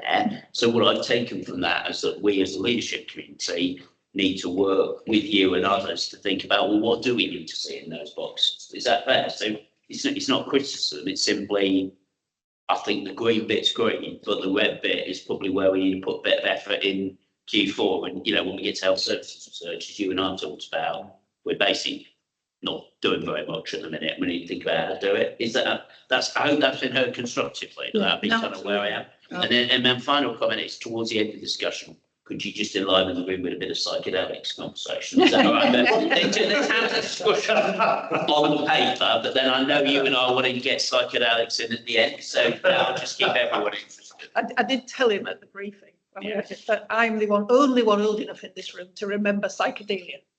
You remember you weren't there? No comment, Richard. Dermot, come back and then I'll bring Joe. So just to briefly kind of mention psychedelics. So we're kind of in exploratory talks with an organisation called Pharmawell, and they are a research company that undertake psychedelic research, psychedelic drug research. And they want to potentially lease one of our buildings and have a base, probably in Doncaster, to conduct studies there. I suppose kind of going back to kind of what Richard was actually saying, that some of the benefits for the patients is that some of the things that has stopped rollout of some of the existing psychedelic drugs, such as ketamine, is kind of how practical it actually is to implement on an NHS basis. The current models of using psychedelic drugs is an association with therapy. So it's not just that you get given, some magic mushrooms, and you kind of off you go. It's that you're given Dr. Durden. Gonna balance the book somehow. We've got lots of bloods over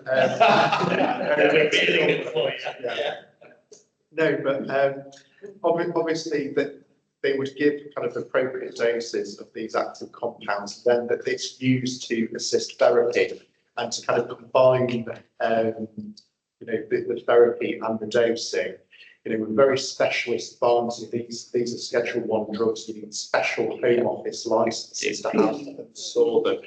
The likelihood is that, if we didn't undertake this sort of research, actually the likelihood of this being rolled out in any sort of time frame that any of our patients would be able to access is actually very small, actually. And so it may, in this sort of area of research, may well allow our patients to access kind of novel kind of areas of treatment that otherwise they wouldn't be able to access.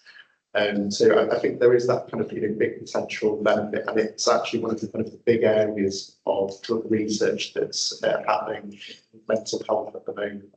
I just want to draw that in, Chair, because in the next 6 weeks we will end up making a decision about this. So it seemed appropriate for board members to be aware that it was going on. So is leading the financial appraisal. Both he and I are doing some work on a reputational appraisal. The estate appraisal will surely conclude, I'm sure will conclude positively. Dermot has been leading on the clinical appraisal, including, and this is relevant also to my comment about Appendix 1, whether we have got clinicians internally who are relevantly interested in this space, as opposed to us simply being the host for something that kind of happens kind of near us. So we did have to say the best attended consultant and senior doctors meeting I can recall, where we did get people in to talk about this. So I'm not trying to bias that appraisal, but I suppose I walked away from that thinking there was material interest. It's just worth the board being aware that is in, because I wouldn't want you to find out about it if we do it through the Daily Mail, if that makes sense, or other newspapers. Absolutely. Yeah. Some of us are at Woodstock spiritually, if not physically.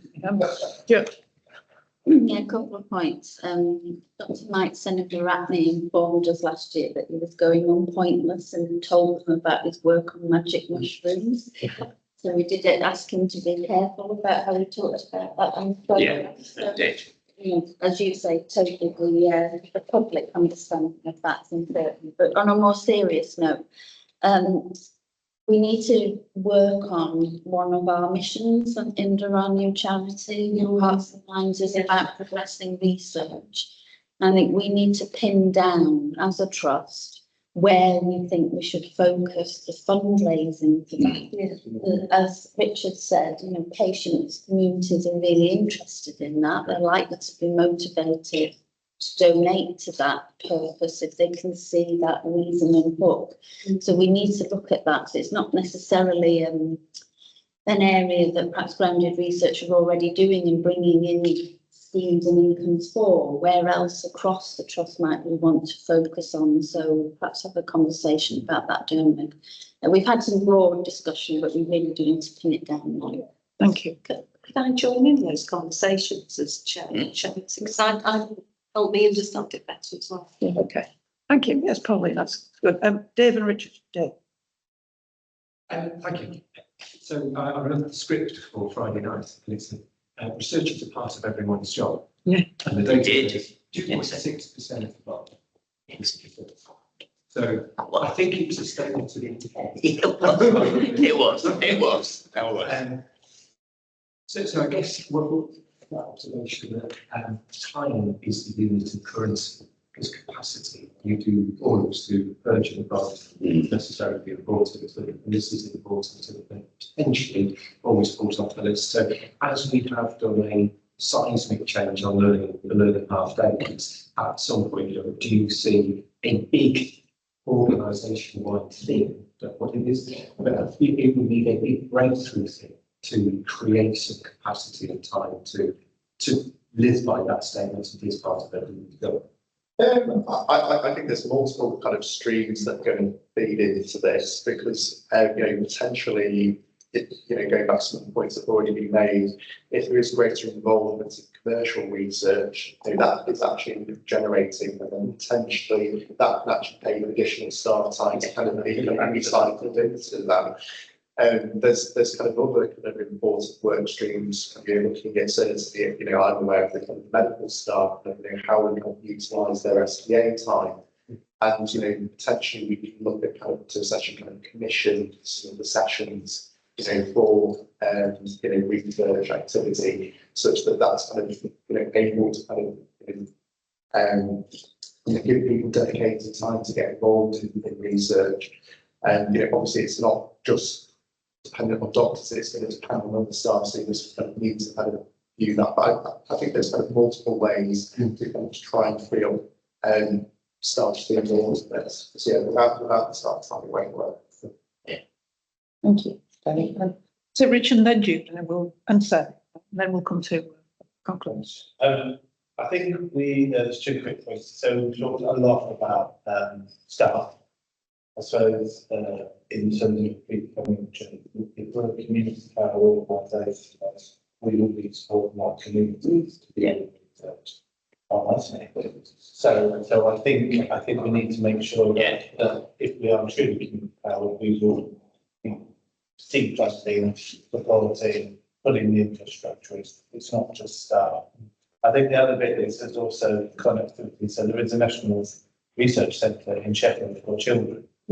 So, it's fairly newly developed and, not bad infrastructure, but they do need what's called. To some extent, it's how we connect up to Sheffield, not them telling us what to do, but they've been driving some of this. So it's how we connect to some of what's going on as well. That's a good point. Yeah. So a couple of things. One, it is about the ability to have time in play, but also the capability. So within the half-day learning sessions, we've got sessions every month on helping people understand research a bit more, or work to how we would get through it. So we've got a broad range of things, and I think not being critical of grounded research, the report is an underestimate about how many people are researching, because there's other things going on, such as people in postgraduate education that are doing research pieces, service evaluation. I think it's how purist you get in terms of research, and as Dermot said, it's written with a medical slant. We do know we've got a lot of patient ambassadors that do our research within ground research. So I think that's really their USP as well. So we are creating the capability as well as the time to do that. But I think also, as Bruce said when he kind of did the staff story, it's about really getting in at that ground level for people who don't associate their identity with research. It was a bit of a shame that the two colleagues that came on didn't speak because they are less senior staff than you spoke. But the healthcare assistant who took on that role, that's a band 3-4 role. And that's research she was doing. But the names on the paper initially, that's now been revised with Dr. Seeker. And so I think it's about helping people have the identity of being a researcher that maybe don't always have the doctor titles as well. So there's a role for governors here as well, which I don't think we've mentioned yet, and they're behind on the screen. But there is, governors are equally very interested, and I know there's been some really good visits to grounded research, and they represent our communities and our staff, so I think the I'm governing just going body to get something itself. disruptive, Chair. Is that all right? Sorry? I'm just about time disruptive. I just want to be, Granite Research are an asset and a problem in Oh, this endeavour. Sorry, that wasn't a comment I want you to be. I just want to be really explicit about that with a personal view. I mean, yeah, they are fantastic, but they are also on the barriers list. Yeah. And yeah, those of us who probably spent about the last 18 months trying to see if we can adjust that. You know, I think it's going to take serious work over the next 6 months to change that. I don't think simply inviting the change has had the desired effect.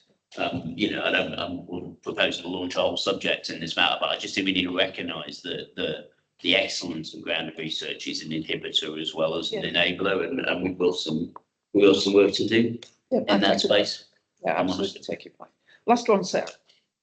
Dermot, you were talking about a multi-pronged approach for growth, and I'm just wondering whether whilst that thinking involves actually going out to recruit. So we talked about the work we're doing to incorporate values into our job descriptions and our recruitment selection process. I'm wondering whether we're thinking about including that within the remit of our job descriptions, but it may be for a proportion or for all, but bringing people in with an interest in it and perhaps expertise to marry up with those that we're trying to nudge and those that are being active.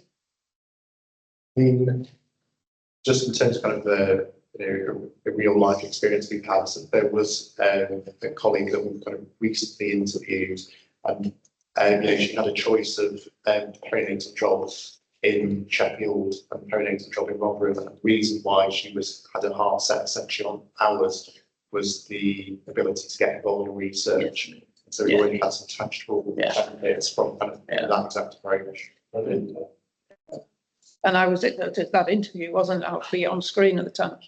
Absolutely concur with what Emma said. It was the deciding factor in a very, very pronounced way. Thank you. Thanks for that. And we are noting progress in delivered agreed research study volumes in year, which is what we're doing. But it's been a really good debate. Thank you. And if we can all agree that, then bring it back sometime. I mean, you know, let's keep that one going. It's important to this trust. We'll move to 19, which is us on the productivity at Ardash. You get the staff, what don't you? Sort of everybody's talking about productivity. Is that over to you? Well, we received some emerging thoughts on productivity and mental health, because at a national level, this is really an area of focus. It's exclusively around the acute sector. So we think that gives to sort of mold that to what we think is the right approach. And since that paper, we've, as part of the Staff Adoption Collaborative, we've commissioned KEYSO to do a piece of work to look at the clinical services linked to overall patients, community mental health teams, and children in legal services. And essentially that work has identified some productivity gains, and they put a number against it, and that's what we sort of reviewed a minute ago. Essentially that shows that rather is just under £4 million of opportunity, linked primarily to amount of variation in the state, but the number of contacts that our community mental health teams have, and also the length of those contacts, and similar sort of picture emerging in the CYP space as well. And some of that work is sort of fits quite nicely into the other sort of programs that we've talked about. So the micro-differential care task force that we talked about, and the bed-based discussion we had at previous forum meetings. So the elderly patients sort of part of the CMHG that is sort of part of that. One of the things that's been flagged as part of that work has been data quality issues, and that's sort of been, you know, a real sort of barrier to some of this work, and also driving some of that, those variances. I know that Toby and Wendy Lauder from the collaborative are sort of working on that as part of their sort of action plan to try to develop some live data feeds over the next few years to help with that. I've also included then some other aspects of productivity that we should focus on as an organisation, in my view, and it really pulls on the work that's already happening in the trust. So we're not trying to reinvent anything, but essentially using the piece of work that, you know, whether it's the mathematics and the finance team developing the patient level information dashboards, whether it's the benchmarking returns that we all sort of diligently produce every year, but don't necessarily always follow through with it and implement, whether it's our sort of vast data sets that we have access to really. So looking at how we can augment the work of our backbone teams to try to have this as an area of focus really in supporting some of the care groups and sort of the clinical teams in taking forward And the paper sort of recognises that, you know, there's a lot going on. We almost don't want this to be a separate work stream. It needs to be form part of existing programmes wherever we can, included in there. And again, sort of look, any views on whether there's any aspects of productivity that isn't included in this discussion that you think is worthwhile looking at. We're going to do this on a pilot basis, using sort of the existing resources that we've got, and then obviously learn from that and apply it to the other areas as well. But it's an emergent space, so to welcome your views and sort of thoughts on that space. Thank you, Isaz. I thought it was a very useful paper. I know we're all struggling a bit with what productivity means, particularly in community and mental health. But I thought it gave us some, I don't know, some really chunky stuff to get on with and look at. It's which is to be welcomed, to be quite honest, in this debate today. I think it was good, and I think it shows to me the real strength of looking at it from a service perspective, because you've got to dive down there for that for it to come to life. I guess the question on something that's been in the back of the mind from an older perspective for a couple of years is you've been so strong. It's the same side of the coin as the value for money assessment, and as that requirement changed from the external auditor taking the view on our value for money, we should have our own arrangements in place to determine whether we are providing value for money, of which productivity is a part. And it's, I guess, the question of how do you link the two things together really powerful. So I absolutely think it's right to go down a service centre basis to pilot it and then spread it out. But do you see it as part of that discussion, or is there something separate? Yeah, I think the big piece around still using language and terminology which gets engagement from clinical teams and sort of services as well. I think when you sort of talk about efficiency, you talk about even you talk from a value from one perspective, you can sort of put people off. So I think what we should look at some of that variations that sort of, you know, when the patient that activate, if you're a patient in one room or don't accessing similar services, that variation like it exists and the impact it has. I think so. I think it's an approach from that. I think automatic sort of links itself to more engagement. You can then sort of get into, what is the value from the aspect? That's almost a secondary thing. I think we could be more focused on the impact on patient and sort of let's get some more engagement. Thank you. Where am I? Richard, then Don, and Paul. Yeah, Richard. As I said, I'm recognising the need for productivity as the new was a concern I have with the wide sense of the health community and the R-dash geography. And you probably picked up with 4.3, which is terminology is not the whole story. We want to offer services to our patients, many who do not fit the threshold for a particular team. And what I've seen happen far too often in general practice is an organisation will say, we're being efficient, there's 4 million, we're not going to do this anymore, and you don't fit practically. Go see a GP. Yeah. And at the time when we're trying to engage further in primary care and actually working in primary care, it can be counterproductive. So I mean, the discussions we held, but they need to be done to primary care, they need to be in conjunction with primary care. And the discussion about working with primary care almost fascinates me.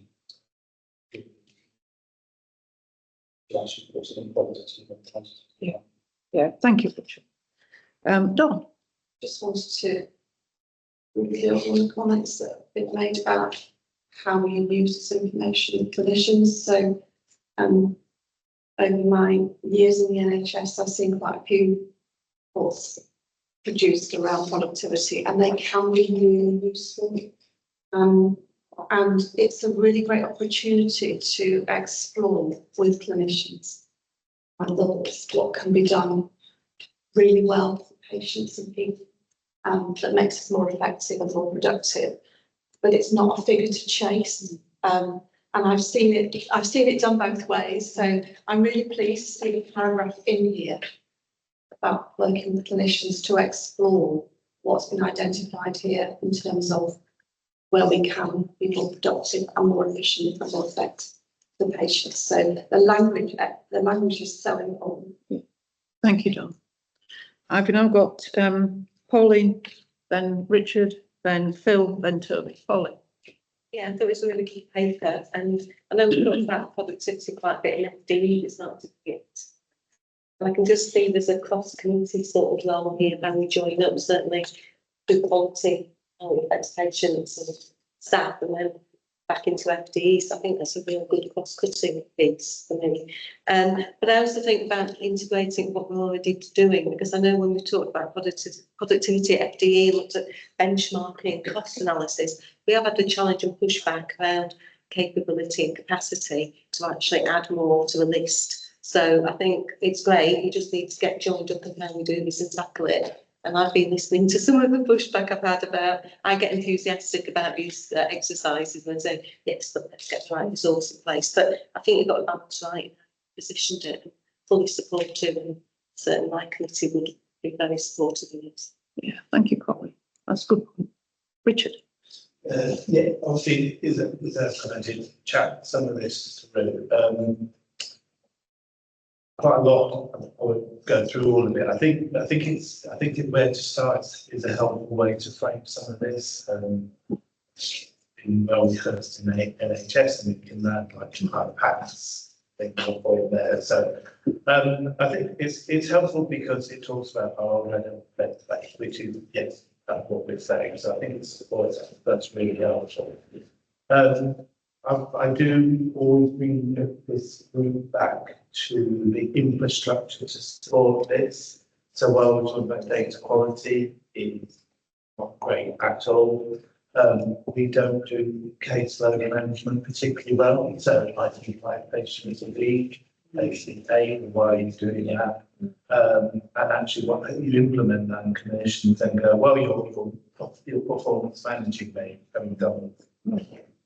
So it's great that people get excited, but I would also like to invite us to think a bit about what the infrastructure to really understand, because if that service, do I know that Jude seeing the patient in Rotherham and it costs £110, but Dermot seeing his patient in Doncaster it's 250, well, what's that difference? But we don't have the infrastructure to really look at that yet.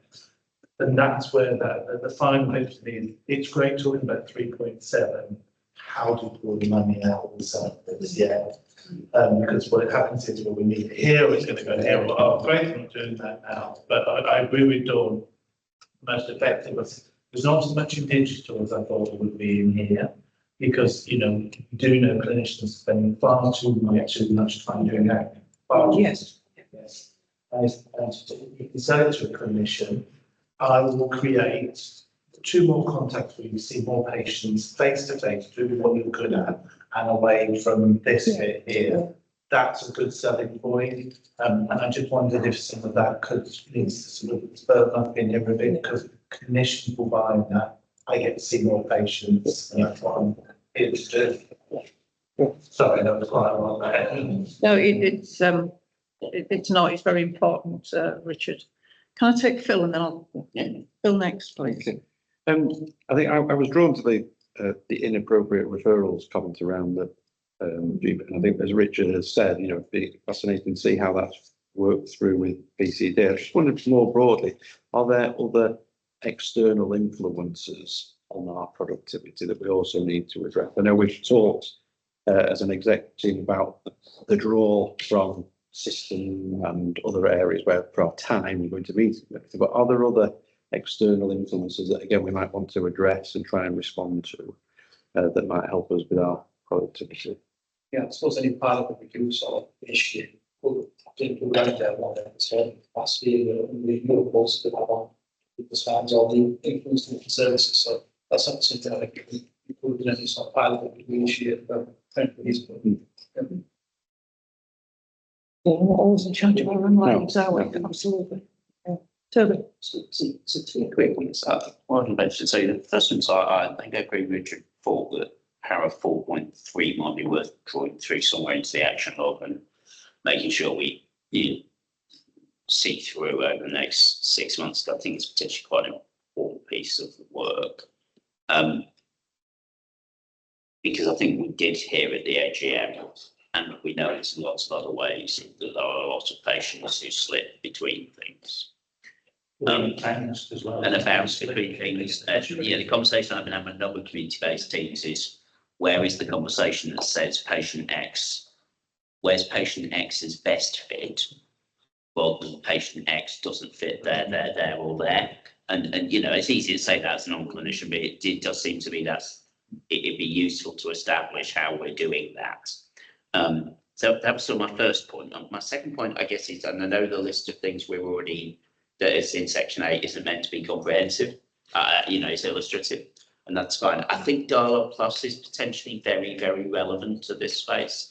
It's one of our biggest interventions over the next 15 months, almost, in the purposive nature of how we change that clinical time. And I think we should at least explore, obviously Andrew and Jude and others have done that, where that connectivity might be, because it feels like a very naturally clinical connected point. And I guess I just want to come back to Dave Allen's point, which is that we need to make sure that time is the currency of this conversation, and that's a message to me as well when I'm chairing the collaborative discussion a week on Friday. You know, week see one more widget is not the useful conversation. The useful conversation is you're going to be able to spend twice as long with the most complex patient, because we're going to do this thing digitally that allows it. Do you see what I mean? It can't all become you're good because you see 10, Joe sees 9, Joe needs to run faster. I mean, it's almost the opposite. And I think we'll go forward if we surprise people by not doing it that way, and we play to where people's heart is. I get to spend enough time with the complex patient feels like the useful conversation for us to enable our people to have. It's good paper, thank you. Thank you.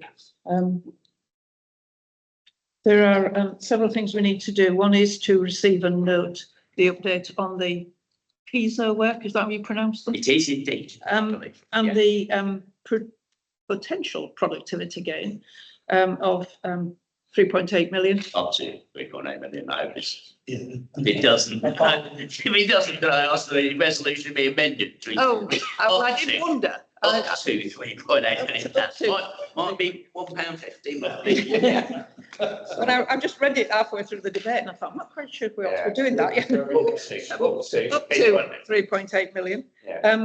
Acknowledge the productivity work streams that the trust intends to take forward and how that will be delivered. And I think we have considered any material aspects of productivity not included in this paper. I think that's been raised by people around the board. If we could agree those, please.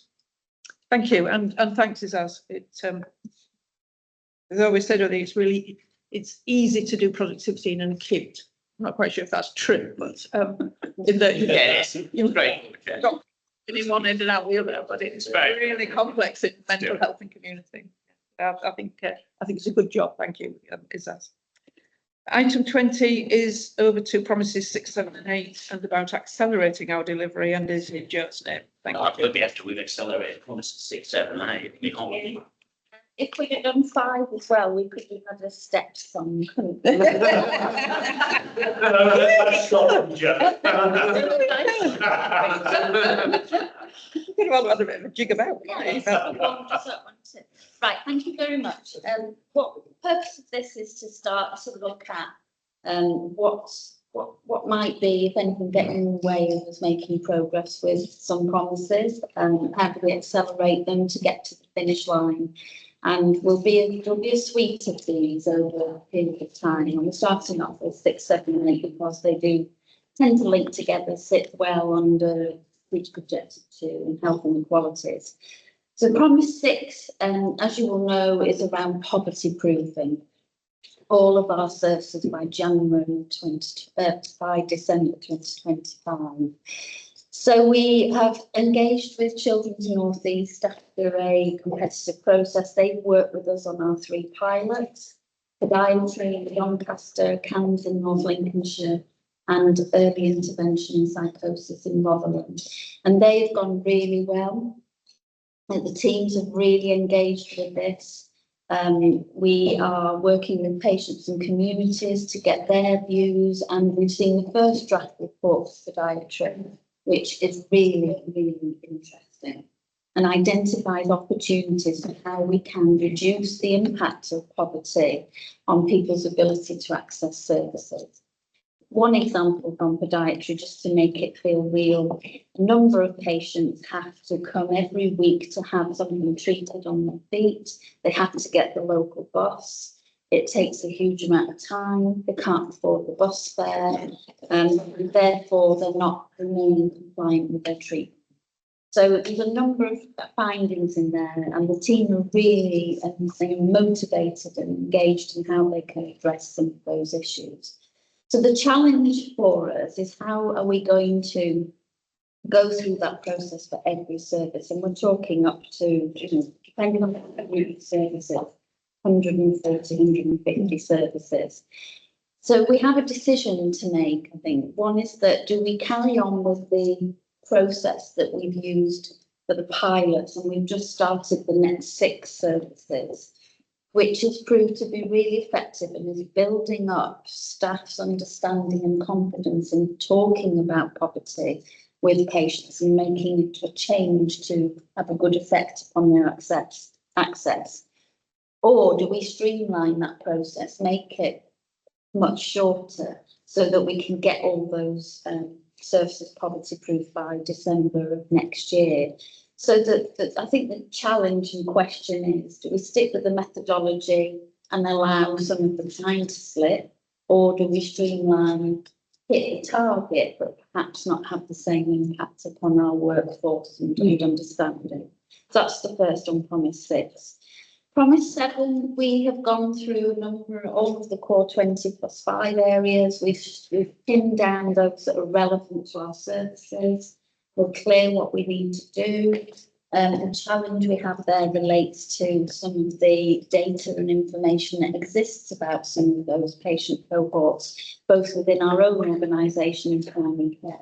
And we're working on trying to resolve that really hard at the moment, in order to look at how we sort and we're clear about who are the learning disability patients in each area, and the same for severe mental illness. So that is impeding us getting going a bit on that. We are at risk of not meeting the December 24 target of 95% of patients with a serious mental illness to have their health check. But the teams are working really hard to get close to that. Some of that is because we don't have the full amount of data, but there is a risk there. And then the final on Promise 8, you'll recall that the reason that Promise 8 ended up in the strategy is because Core 20+5 doesn't focus heavily on our cohort of patients. And Tobias shared the experience he had with BOLA nationally around trying to define something on this, and we've committed to try and do that. We have some broad elements that we can look at for 4 or 5 areas. The challenge we've got now is to pin those down in terms of what problem are we trying to solve for each of those areas, and what will we do about trying to solve it. And we are working, Toby and I, meeting each of the leads of the 4 areas over this 2-3 week period. Some of them, I think, are starting to look a little bit more. Yeah, I agree with that. And what I'd we agree could with do. Others less so. We should do some work. The red ones are getting green, the green ones are getting a bit red, Yeah. a bit more veteran. Yeah. Some of that is about capacity, some of it's about capability, and also, we are really looking at, let's pinch what other people have done as well. We don't necessarily have to come up with everything brand new ourselves. So the summary to the board is, hopefully you can see there's plenty of work underway. As we look at where we are with the promises, some will be motoring, some will be slower, some need a bit of a shove, some need us to think about what the purpose and the finish line was of the promise in the first place, and not to lose sight of that based on the way the promise is worded. I'm not saying fudge it, but we do have those sort of discussions that we need to keep checking in. Absolutely. Yeah. Thank you.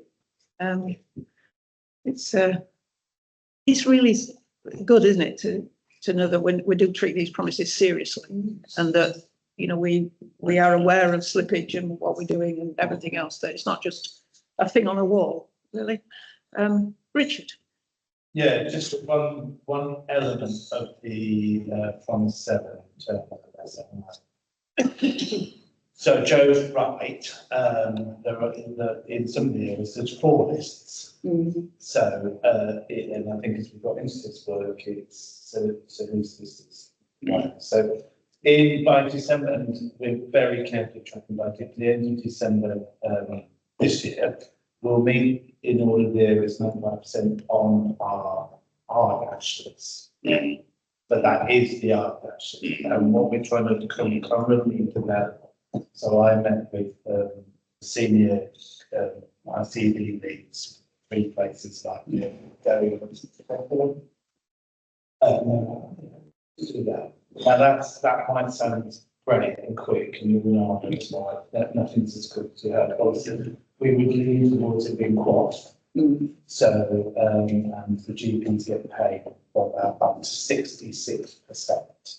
We're obviously have an ambitious target of 95%. So we're sort of, I think we will meet 95 in terms of what we're saying in terms of this, but I think the bigger piece of the system of what's going to happen. So I'm not anticipating that very quickly.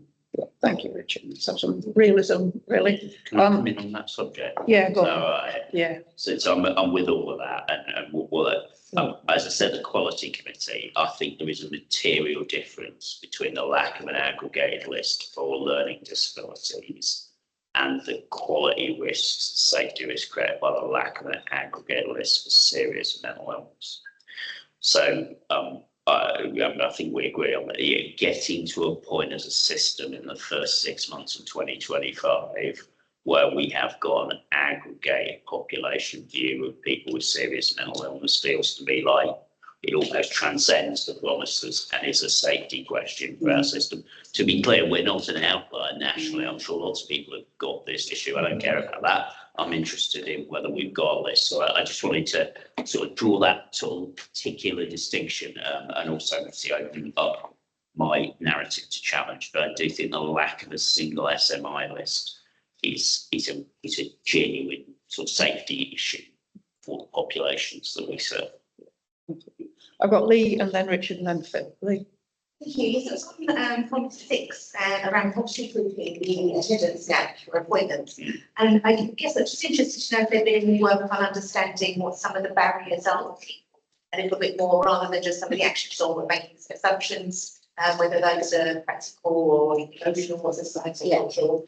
And just what are different factors make sense and what did Sheffield Children's around understanding that and the behaviour in the actions to those? Yeah. I mean, that's the purpose of the quality proofing work, really. And some of it is financial, some of it is about availability of appointments at a certain time of day that suits those people. Some of it is about transport and our location. So the actions will need to vary around how we support people with all of those different things, whether that's supporting the cost of transport, whether it's moving services out closer or in a more peripatetic way, making sure we've got flexibility on appointments, and then making sure that we're monitoring our DNA or was not brought measure for children and young people by deprived areas as well as the average. So we're not assuming that if it goes up that, you know, it's improving for those most hard hit. So that's where the poverty proving reports on each one of the services will take the action. Give an example to you that happened this week. I was in Woodfield and a gentleman came to the door in a wheelchair. He had no foot plates on him because he was going to the wheelchair service. And he was really, really upset because they dropped him at Woodfield because that's what it says for. We needed to drop him off. And so I went and talked to him because he was upset. And he said, I budgeted my benefits to get here because for £13 using a taxi. But there were roadworks. And the roadworks meant it cost £39 to get in. I said, I won't be able to get my dinner.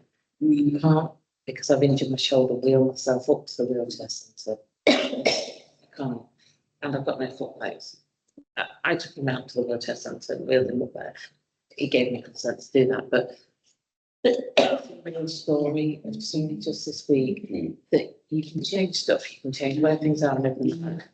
But the presence of the roadworks was what damaged that individual. So there is some real transient things we do need to think of that's very personal. The impact on that man being able to eat this week is Yes, huge. Thank you for that, Jude.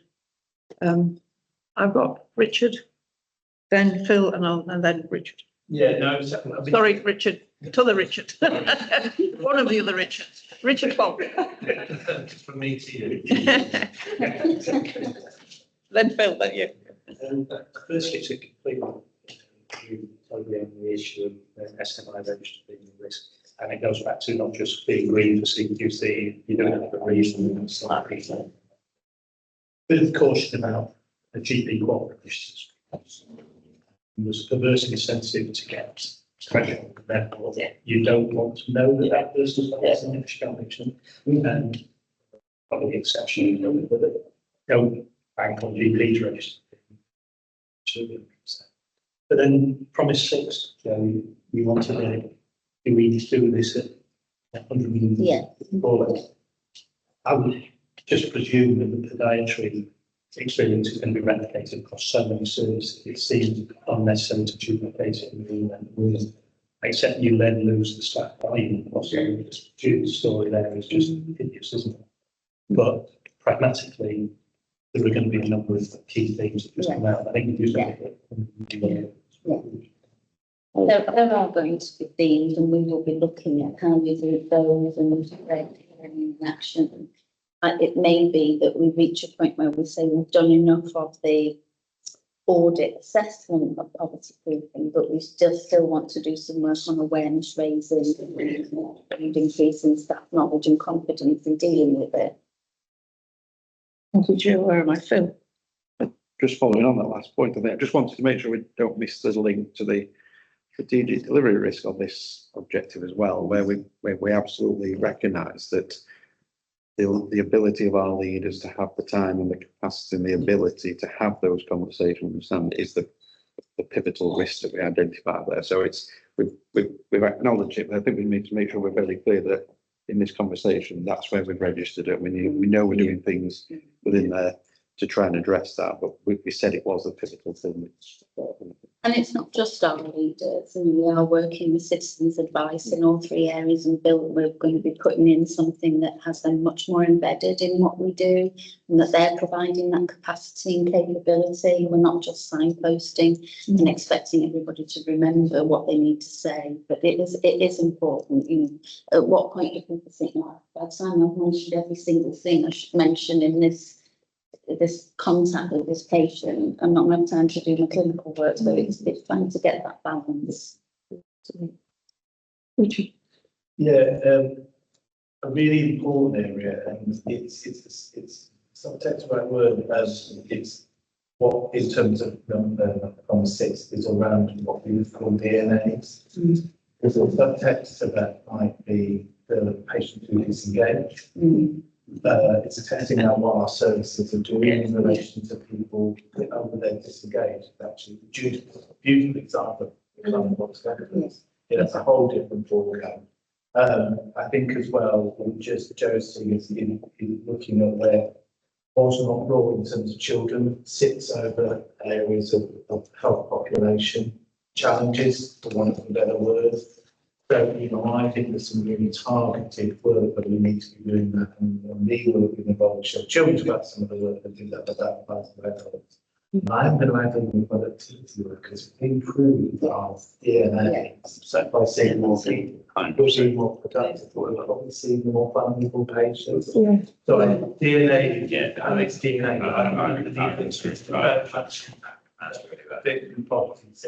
Sorry.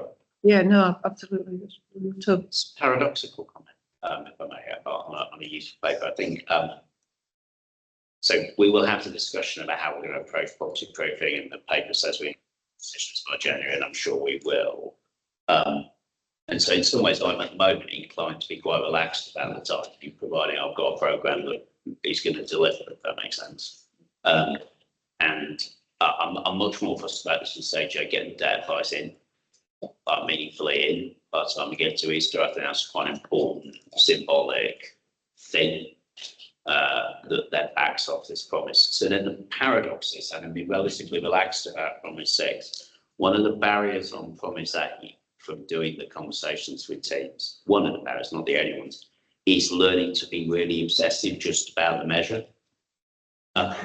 So, oh, well, we're doing stuff about, no, the measure that we're trying to get to is this. And if you follow in my drift, you know, so if I just use the worked example, we are just focusing on access rates for older adults and talking